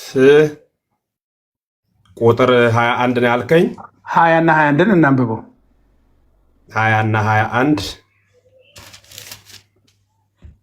እሺ። ያመነ የዳነ ይጠመቃ። እስካሁን አንተ ይህን ጥቅስ ሳላየው በጣም ተሳስቼ ኖሬያለሁ። እስኪ የምሌ ነው አንደኛ ጴጥሮስ ምዕራፍ 3 ቁጥር 21 እሺ፣ አንብልኝ። አውጥቷለሁ። ጥቂትም ማለት 8 ነፍስ በውሃ የዳኑበት መርከብ ሲዘጋጅ ይላል ማለት ነው። ምን ላይ ቁጥር ስንት ነው? ቁጥር 20 እሺ 20 በላ 21 ብለህ 20 አነበበው። እሺ 21 ነው ያልኩት። እሺ ችግር የለውም። እሺ ችግር የለውም። እሺ ጥቂት ማለት 8 ነፍስ በውሃ የዳኑበት መርከብ ሲዘጋጅ ሲዘጋጅ ይላል አይደለም? የእግዚአብሔር ትዕግስት በኖህ ዘመን በቆየ ጊዜ ቀድሞ አልታዘዙም ይላል ማለት ነው። ቀድሞ ክደውት ለነበሩት ሰበከላቸው ነው የሚል። ምንድን የሚለው? ቀድሞ ክደውት ለነበሩት ሰበከላቸው ነው የሚል። እኔ አይደለም የኔ የሚለው የእግዚአብሔር ትዕግስት በኖህ ዘመን በቆየ ጊዜ ቀድሞ አልታዘዙም ይላል። እሺ እስኪ በል ቀጥል። ኧረ ዙሮ እኔ እሱን ሳይሆን የፈለግኩት ያመነ የዳነ ይጠመቃል የሚል ቃል ነው የፈለግኩ እኮ። እዚህ ጋር የዳኑት ቀጥል። ጥቅሱን አንተ ያመጣው ጥምቀት እንደሚያድን ነው። ቀጥል። ለማንኛውም 21 ነው ችግር የለውም። ይሄ እዚህ ጋር የዳኑት በውሃ ሆኖ በመርከቡ ነው 8ቱ የዳኑት። መጀመሪያ ጥቅሱን ጨርስ። እቀጥላለሁ። እዚህ 20 ላይ እንስማማ። መጀመሪያ አንብበው። ይኸውልህ መጽሐፍ ቅዱስን አንብብ። እሺ 21 ላንብብ። አንተ እኮ 21 ላንብብ። ይህም ውሃ ይላል ደግሞ ማለት ጥምቀት ምሳሌ ሆኖ አሁን ያድነናል ይላል። ቆይ አትቸኩሉ። ይሄ ውሃ ምሳሌ ሆኖ ያድነናል ይላል አይደለም? ኖ ውሃው ያድነናል እያለ አይደለም እዚህ ጋር ያለው። ይሄም ውሃ ደግሞ የሰውነት እድፍ ማስወገድ አይደለም ካለ በኋላ ለእግዚአብሔር ለበጎ ሕሊና ልመና ነው እንጂ ካለ በኋላ ይህም በኢየሱስ ክርስቶስ ትንሣኤ ነው፣ እምንድነው በትንሣኤው ነው እንጂ በውሃው አይደለም። ውሃማ ገዳይ ነው። ምክንያቱም የዓለምን ሕዝብ ያጠፋ ውሃ ነው እያለ ነው እንጂ ውሃ እያዳነ ነው እያለ አይደለም። እዚህ ጋር ሚውት አድርግና አዳምጥ። ሚውት አድርግ። አንደኛ መጽሐፍ ቅዱስ ማለት ተርጓሚ የሚሻው በደንብ የሚመሰጠር ጃንደረባው ሲናገር እንደሰማው በግብረ ሐዋርያት ሚውት አድርግ ነበር ያልኩት። አልሰማኝም ነበር? እንደሱ አድርግ እና እንደሰማው የሚመረኝ ሳይኖር በምን አውቃለሁ ብሎ ተናግሯልና መጽሐፍ ቅዱስ መሪ የሚያስፈልገው ማንም እንደፈለገ ከምንም ተነስቶ እንዲያ ነው እንዲህ ነው ብሎ የማይተረጉመው አማናዊ መጽሐፍ እስትንፋሰ እግዚአብሔር የእግዚአብሔር ቃል ነው። ስለሆነም ቃሉን በሚገባ ማጥናት መረዳትን ይጠይቃል እንጂ ዝም ብሎ እንደው ሚዲያው ስለተመቸ ብቻ ብድግ ተብሎ ሐሳብ አይነገርም። የኔ ጥያቄ ያመነ የዳነ ይጠመቃል ብለህ ስትናገር ስለሰማሁህ ያመነ የተጠመቀ ይድናል ስለሚል የጌታ ቃል ከጌታ ቃል ጋር ቃልህ ተጋጨ ስልህ መጽሐፍ አለ አልከኝ። እንግዲያውስ ያመነ የዳነ ይጠመቃል ሚል አሳየኝ ስልህ ሄደህ ምን አወጣልኝ? ይህም ውሃ ዛሬ ምሳሌ ሆኖ ያድናል የሚል ቃል ነው ያመጣህልኝ። አየህ፣ ቃል ነው ያመጣህልኝ። አየህ፣ ራስህ ጋር ነው ሐሳቡን አዙረህ ያጋጨኸው። አንተን የሚወቅስና የሚከስ ጥቅስ ነው ይዘህ የመጣኸው። ምንድነው? በደመ ክርስቶስ ነው። አንድም የምንድነው የምንነሳው በትንሣኤ ክርስቶስ ነው ብለህም ስትናገር ነበረ። እኛ ውሃ ሸንተረሩ ሁሉ ጋረው እግዚአብሔር ዓለምን ይመግብ ዘንድ የፈጠረው ውሃ በጠቅላላ ዝም ብሎ ስም እግዚአብሔር ሳይጠራበት ያድናል ብለናል እንደኛ? ቦዘን ውሃ ያድናል ብለናል እንደኛ? እሆ ብቻውን ኃይል አለው ብለናል እንደኛ? ውሃው እኮ መንፈስ ቅዱስ ሲያድርበት ጸሎት ተጸልዮበት ተራ ውሃ የነበረው ቅዱስ ማይ ሆኖ ተለውጦ ማየገቦ ሆኖ ማለት ምን ማለት ነው? ከጌታ ከጎኑ የፈሰሰ ደም ሆኖ ወይም ያን ያመለክታል ብላ ቤተክርስቲያን አምሳል ብሎ ሐዋርያው እንደተጠቀመው በዚያ ምሳሌ ዛሬ ያ ያድናል ተብሎ የተነገረ ቃል ነው። ሲቀጥል ውሃን አሁን ገዳይ አድርጋ ያመጣው እግዚአብሔር የሆነ ዘመን ሲፈልግ ለገዳይነት ካልፈለገ ደግሞ ለመልካምነት ይጠቀምበታል እንደየሰው ክፋት። ለምሳሌ ቆራ በዘመነ ኖህ ስናየው ተልኮ ሲቀር እናየዋለን። በዚያ ውሃ ቆራ ተላከ በዚያው ቀረ ብለን አንበን ነበረ። በዘመነ ኤልያስ ግን እያመጣ ምግብ ይቀልበው ነበረ። ቋን ይፈይቶ ለቋ ቆራን ቆራ ይቀመዋልን እስከሚል እስኪገረምበት ድረስ ዋና ኬካዊ ምግብ አመላላሽ ነበረ። ይህንን የሚነግር መጽሐፍ ነው። በአንጻሩ አሁን አንተ ላነሳው ጥያቄ በዘመነ ኖህ ለጥፋት የተላከ ውሃ በዘመነ ሐዲስ ደግሞ ባለቤቱ ክርስቶስ በማየ ዮርዳኖስ ተጠምቆ ይቅርታ ያንን ውሃ ቀድሶ ይህ ውሃ የተጠመቀ ሁሉ እንደሚድንበት ደግሞ በመጽሐፍ ቅዱስ ውሃው እንዴት እንደሚያድን ተናገሩ። ውሃው እንዴት እንደሚያድን ተናገሩ። ስትሰማ ነው የምንነግርህ። ቆይ አንዴ ነው አልተናገሩማ። አይ ታሪኩን አይደለም እኮ አጠር ተብሎ ጥቅሱን ታንወጣ ሌላ ቦታ ታኔ እዚህ ጋር እያወራ ያለው እያለ ስለ ኢየሱስ ነው ወይንስ ሚውት አደርጋለሁ? አዳም ወይ ሚውት አደርጋለሁ አለያ ደግሞ አስወርዳለሁ። ማድመጥ ብቻ ነው። ትግሬ ነው መውረድ ቀላል ነው። ማስወረድ አስወርዳለሁ ሳይሆን አዳምጥ፣ ስማ፣ አዳምጥ። የግል ስልክህ አይደለም። ፖለቲካ ለመስራት ምናምን ነገር አይሆንም። አዳምጥ። መስማት ማትችል ከሆነ አውርዱት። አዳምጥ፣ አውርዱት። መውረድ ነው የሚፈልገው። ቆይ እንደዚህ ብሎ መምሩ ነው እየተወያየን ነው። አይ የወረደም አልወረደም ምንም ይሄ ብዙም ችግር የለውም። ስለዚህ ሚውት አድርግና ለመስማት ሞክር። አንድ ጊዜ ተጊ የሚሰማ ከሆነ ሴፍቲውን ጠብቆ ይስማ። ካልሰማ ግን አንዴ ማስቆም። እኔ የእጅ ስልክ አይደለሁም። አንተ የፈለግከውን የምትከፍትበት የእጅ ስልክ ነው። ይሄንን አስቤያለሁና ይሄን ተናገርልኝም አይባልም። የእግዚአብሔር ቃል በቅደም ተከተል ከመሰረቱ እስከ ጉልላቱ እናስተምራለን። ቁጭ ብሎ መስማት። የሚቸኩል ካለ ደግሞ መሄድ። ፖሊስ አላቆምንም፣ ፍርድ ቤት አልጠራንም። በፍላጎት ነው የገባው። ቁጭ በልና ስማ። አላስፈላጊ ቃል እየዘሩ እንደንቦሳ መፈርጠጥ ግን አይቻልም። ከዚህ በኋላ ሚዲያውን በጣም ተወዳጅተነዋል። በየትኛውም አይነት ሁኔታ ሰው የሚሾፍበት ዘመን አይኖርም። ውሸትን በውሸትነቱ እንገልጻለን፣ እውነትንም እውነት ስለሆነ በአደባባይ እንመሰክራለን። ስለዚህ ይህ ውሃ ቅዱስ የሆነ ውሃ፣ ስለ ውሃው እኮ አልተናገሩም እንዴት እንደሚያድን አለ። ተመልከቱ፣ መርጦ ስለሚሰማ ነው እንጂ ይህ ውሃ ተጸልዮበት ቅዱስ ከሆነ በኋላ የጌታ ማየገቦ ከሆነ በኋላ ለጥምቀት ያገለግላል። ይሄን ደግሞ ያመነ የተጠመቀ ይድናል ብሎ የነገረን ባለቤቱ ክርስቶስ ነው ብዬ ደጋግሜ ተናግሬያለሁ። ይሄንን ቃል እየሰማ ነበረ። እየሰማ ኑሮ የእሱ ሐሳብ ላይ ብቻ ስላልሄድኩ ወደ እሱ ሐሳብ ብቻ ስላልዘመምኩ እንዴት ይሄ ነገር ይሆናል ብሎ ሐሳብ ያነሳል። ያመነ የተጠመቀ የሚድን ከሆነ ሐዋርያው ቅዱስ ጳውሎስ ያመነ የተጠመቀ የሚድን እንጂ ያመነ የዳነ የሚጠመቅ ከሆነ ሐዋርያው ቅዱስ ጳውሎስ ድኖ ነው የተጠመቀው? አምኖ ነው የተጠመቀው? አምኖ ተጠምቆ ነው የዳነው ወይስ አምኖ ድኖ ነው የተጠመቀው? አምነን ድነን እንጠመቃለን የምትሉ ፕሮቴስታንት ወገኖቻችን አምናችሁ ከዳናችሁ ጥምቀቱ ምን ነው የሚሰራ? አንድ ሰው መድኃኒት አግኝቶ ከበሽታው ካገገመ ድግም መድኃኒት መዋጡ አገልግሎቱ ምን ይሰራል? የሚጠቅመውስ ምኑ ነው? አምኜ ከዳኑ ጥምቀት የሚባለው አገልግሎቱ ምንድን ነው? ለመዳን እንዳትሉ ያስቀድመህ ድናህን እያላችሁ ነው። ስራው ምንድን ነው? ሐዋርያው ቅዱስ ጳውሎስስ የተናገረ ምን ብሎ ነው? የተጠመቃችሁ ክርስቶስን ለብሳችሁታል አላለም? ገላትያ ምዕራፍ 3 ቁጥር 27 ላይ ያልተጠመቀ ደግሞ ክርስቶስን አልለበሰም ማለቱ እኮ ነው። ያመነ በጥምቀት ክርስቶስ እንደሚለበስ ከተናገረ የጥምቀት ስርዓት ያላከናወነ ሰው ደግሞ ክርስቶስን አይለብስም ማለት ነው። ካልለበሰ የተራቆተ ነው፣ ከክርስቶስ ጋር ህብረት የለውም። ጥምቀት ከክርስቶስ ጋር ህብረት የምናደርግበት መሆኑን ሐዋርያው ቅዱስ ጳውሎስ ተናግሯል። ህብረት ማለት ደግሞ አንድ መሆን ማለት ነው። ያልተጠመቀ ከክርስቶስ ጋር አንድነት የለውም፣ ከሌለው አልዳንም ማለት ነው። ድኛለሁ ማለት የሚችል ከክርስቶስ ጋር አንድ ሲሆን ነው። አንድ ደግሞ የምንሆነው ከክርስቶስ ጋር በጥምቀት ነው ይላል ቅዱስ ጳውሎስ። ይህንን በደንብ መያዝ ይጠይቃል ማለት ነው። 8 ነፍሳትን በውሃ የዳኑባትን መርከብ ሲሰራ በኖህ ዘመን የእግዚአብሔር ትዕግስት በዘገየ ጊዜ አለ። የእግዚአብሔር ትዕግስት በዘገየ ጊዜ ማለት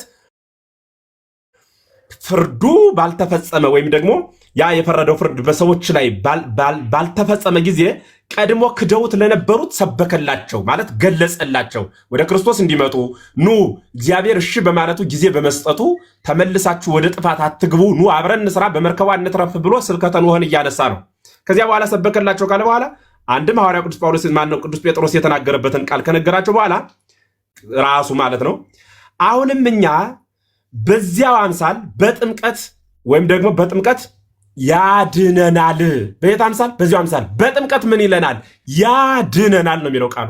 በምን? በጥምቀት። ማን የሚያድነን? ክርስቶስ። የሚያድነን ክርስቶስ ነው። የምንድነው ግን? ክርስቶስ ያዘዘው መፈጸም ነው። ከትእዛዙ አንዱ ደግሞ ማመን መጠመቅ ነው ማለት ነው። ማመን መጠመቅ ነው። ይህንን ቃል ነው የሚናገረው። ስለዚህ ስጋ ይህ ነገር ደግሞ ከድፍ ለመታጠብ የሚያገለግል አይደለም። ክርስቶስ በመነሳቱ በእግዚአብሔር እንድናምን መልካም ግብርን ያስተምረን ዘንድ ነው እንጂ ነው። መልካም ግብርን ያስተምረን ዘንድ ማለት ያ ትንሣኤ ክርስቶስ የሚፈጸመው ከእርሱ ጋር ህብረት ባለው በኩል ነው። ስጋ ያን ትንሣኤ ሊያገኝ የሚችለው ማለት ነው። ስለዚህ ይህንን በደንብ መረዳት ነው እንጂ ዝም ብሎ መጥቶ አንዳንዴ ማፈርም እኮ ጥሩ ነው። በነገራችን ላይ በአደባባይ ዝም ብሎ በሊቃውንቱ መሃል ተርጓሚ ነኝ ብሎ መቆም በጣም ልክ አይደለም። ስለዚህ ተጊ ባለፈ ባሮኬ ጋር ዮኒ ቤት በጣም ቁጭ ብለን በደንብ አስተምረን ረጅም ሰዓት ወስደን ማስረጃ ሳይተ ነው እሺ ብሎ አምኖ ነበር የሄደው። ያመነ የተጠመቀ ይድናል የሚለውን ቃል የጌታን ቃል ሙሉውን እቀበላለሁ ብሎ ማለት ነው። ተገልብጦ ሰንብቶ ሲመጣ ደግሞ ዛሬ ያመነ የዳነ ይጠመቃል ብሎ አመጣው። ያመነ ከዚያ በእምነት ብቻ የሚዳን ከሆነ የጥምቀት አገልግሎቱ ምንድን ነው? አመሰግናለሁ።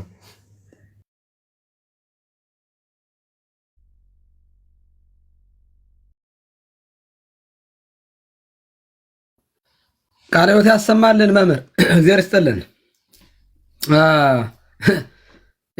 ሰው ድኖ ይጠመቃል የሚል ጥቅስ አምጣልኝ ሲባል ይህም ጥምቀት አሁን ያድነናል የሚል ጥቅስ ይሄ ነው። በቃ የገጠመን እንደዚህ ካለ ነገር እንደዚህ ካለ ሰው ጋር ነው። ይሄ ነው በቃ የሚጠቅሱት ጥቅስ ራሳቸውን የሚመታ ማለት ነው። እና ይገርማል። ሊቀ ጉባኤ ሰላም ለእርሶ ይሁን። ባሮክ እና ብሩክ አረበኛ ስም ደግሞ ያለውን ሰው ሁላችሁንም ሰላም በሉና ቀጥሎ አስተያየት ስጡበትና እንጨርሳለን።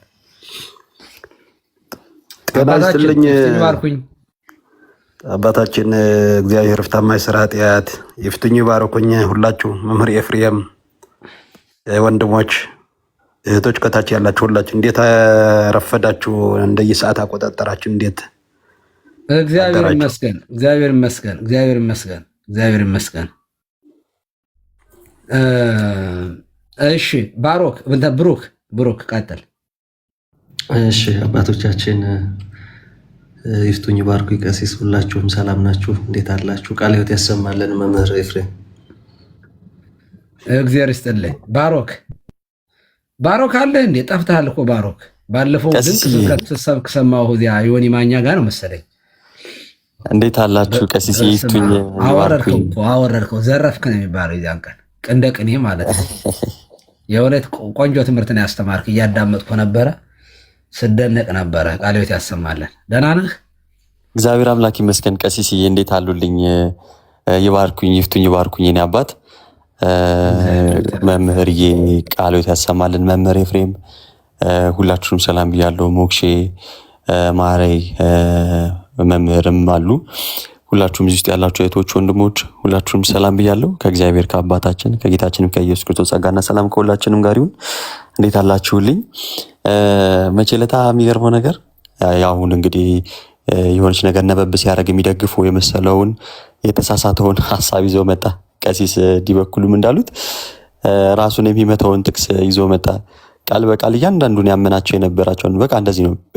ብዙ ፕሮቴስታንቶች እንዲህ ናቸው ማለት ከስር ለምትሰሙ ሁላችሁ እንድታስተውሉት ከጥያቄ ለመሸሽ ወይንም ከሆነ አጣብቂኝ ለመውጣት ያምናሉ። ልክ እንደ መጽሐፍ ቅዱሱ እንደ ቃሉ ይሆናሉ። በሕዝብ ሁሉ ፊት በሌሎች በሰማይ በሚሰሙት ሰዎች ፊት ቃሉን እንደሚቀበሉ አክት ያደርጉና ትንሽ ከቆዩ በኋላ ምን እንደመልሶ እንደሚንጸናወታቸው አላውቅም። እግዚአብሔር አምላክ እንደው ይድረስላቸውና ከትንሽ ደቂቆች በኋላ ወይም ደግሞ ከሆነ ሰዓታት በኋላ ደግማችሁ ብትጠይቋቸው ያንን አምነውት የነበሩትን ነገር መልሰው ሲገዱት እናያለን። ከሆነ ቀናት በኋላማ ከመጣ አዲስም ነገር ጨምረውበት ይመጣሉ። ልክ አሁን ዛሬ እንዳደረገው ማለት ነውና እንደዚህ ነው በቃ ያላቸው አረዳድ። የሆነ አስተምህሮ አላቸው ለመጽሐፍ ቅዱሱ ቃል ወይም ደግሞ ለጌታችን ቃል ሳይሆን ተአማኝነታቸው የሆነ ሰው የጀመረው የሆነ ሰዓት ላይ የመጣ አስተምህሮን ይዞ ይመጣሉ። ከዛ በኋላ ለዛ ለፓስተራቸው ታማኝ ይሆናሉ ማለት ነው። ለመጋቢያቸው እንጂ ሕይወትን የሚሰጠውን እውነተኛውን ቃል በዛ ቢመላለሱበት ቤታቸውን በአለት ላይ መስራት በሚችሉበት በእውነተኛው ቃል ተመስርተው ያንንም ደግሞ ለመፈጸም ሲዘጋጁ አንመለከታቸውም እና ይህንን ነገር ነው የምናየው፣ እየተመለከትንም ያለ ነው። እግዚአብሔር አምላክ ይድረስላቸው። መምህር ኤፍሬም በድጋሚ ቃል ያሰማልን። ቀሲስ ዲበኩሉም እንደዛው ሁላችሁንም ሰላም ብያለሁ። እግዚአብሔር ያክብርልኝ። ቀሲዬ ግሩም ባሮኬ ቃለ ሕይወት ያሰማልን። ቃለ ሕይወት ያሰማልን። እድሜ ጤና ጋር ይስጥልን። ብሩክ ቀጥል። ያው ጥያቄውና መልሶ አልተገናኘም። ቅድም መምህር ሲጠይቁት የነበረው ጥያቄ መጽሐፍ እንደሚል ያመነ የተጠመቀም ይድናል ነው የሚለውና የእሱ ደግሞ አቋም አይ ሰው ድኖ ነው የሚጠመቀው የሚል ስለነበር እሱ የገዛ ሐሳብ ነው ወይንስ ደግሞ ማስረጃ አለ? ስለዚህ ማስረጃ ካለ ከመጽሐፍ ቅዱስ አሳየኝ ሲሉት ነው ወደ አንደኛ ጴጥሮስ ምዕራፍ 3 ቁጥር 20 ላይ የሄደው።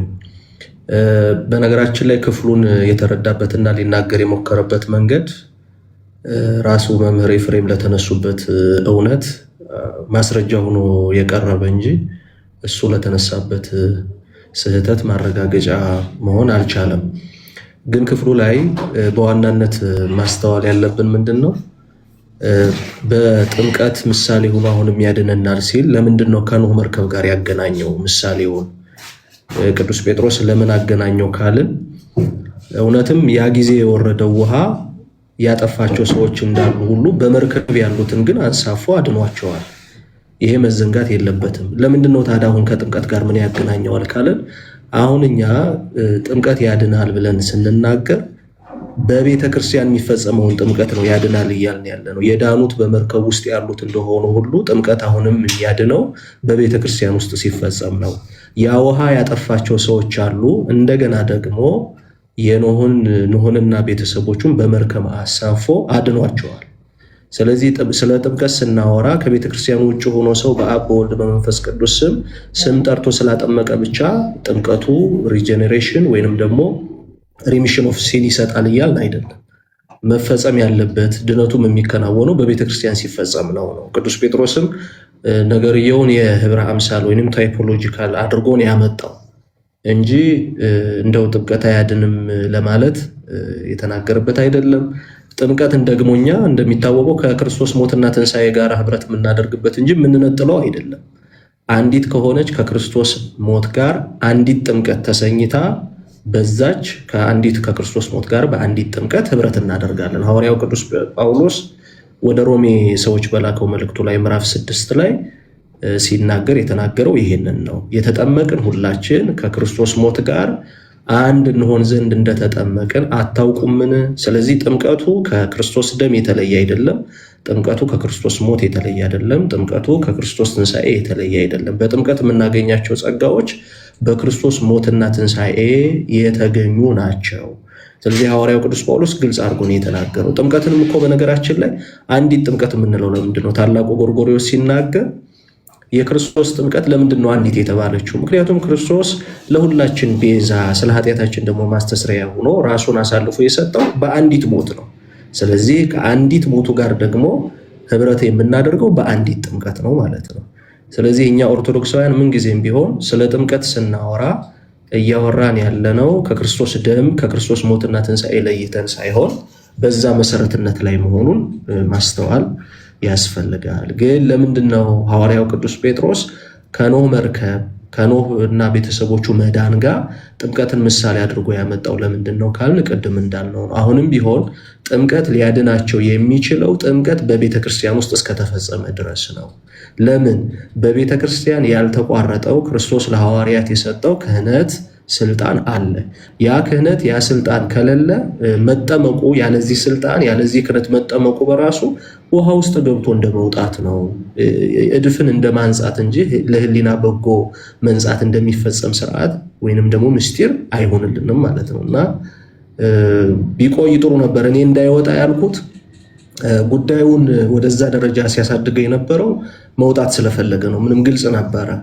በዛ ደረጃ ንግግር ሲያደርግ የነበረው እንዲወጣ ውጣ ተብሎ እንዲወጣ ፖለቲካ ለመስራት ካልሆነ በስተቀር በሐሳብ ቆይቶ መሞገስ ስላልቻለ ነው አንድ ሁለት ተናግሮ ወደ ታች መውረድ የፈለገው። ለዛ ነው ቆይ እንዳይወርድ ሲል የነበረው ፍላጎቱ እንደዛ ስለነበር ነው።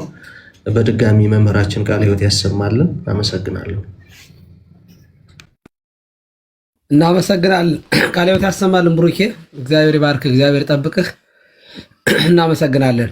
ማሬ በጣም ይቅርታ። አሁን ነው እኮ ከላይ ከታች ያለውን ብቻ አይቼ የሆነ ነገር በይና ከዚያ አባታችን ያጠቃልሉናል።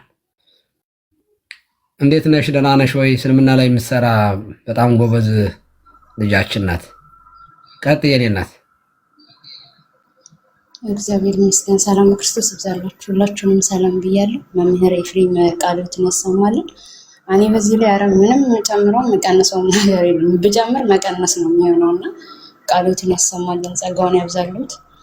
ለማውረድ ስለፈለገ ብቻ ነው እንደዛ የተንጣጣው ቃል በቃል ሲደራርብ የነበረውና ይሄ ደግሞ የነሱ የታወቀ ነው። ለማውረድ ሲፈልጉ ቃል በቃል የሆነ ነገር መተንፈሳቸው የታወቀ ነው።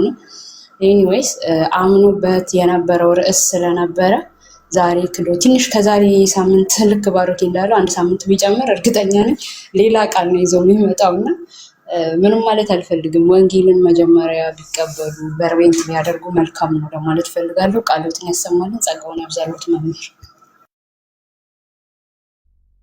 ግሩም ቴንኪው ማሬ፣ እግዚአብሔር ይስጥልኝ፣ እግዚአብሔር ይባርክሽ፣ እግዚአብሔር ይጠብቅሽ።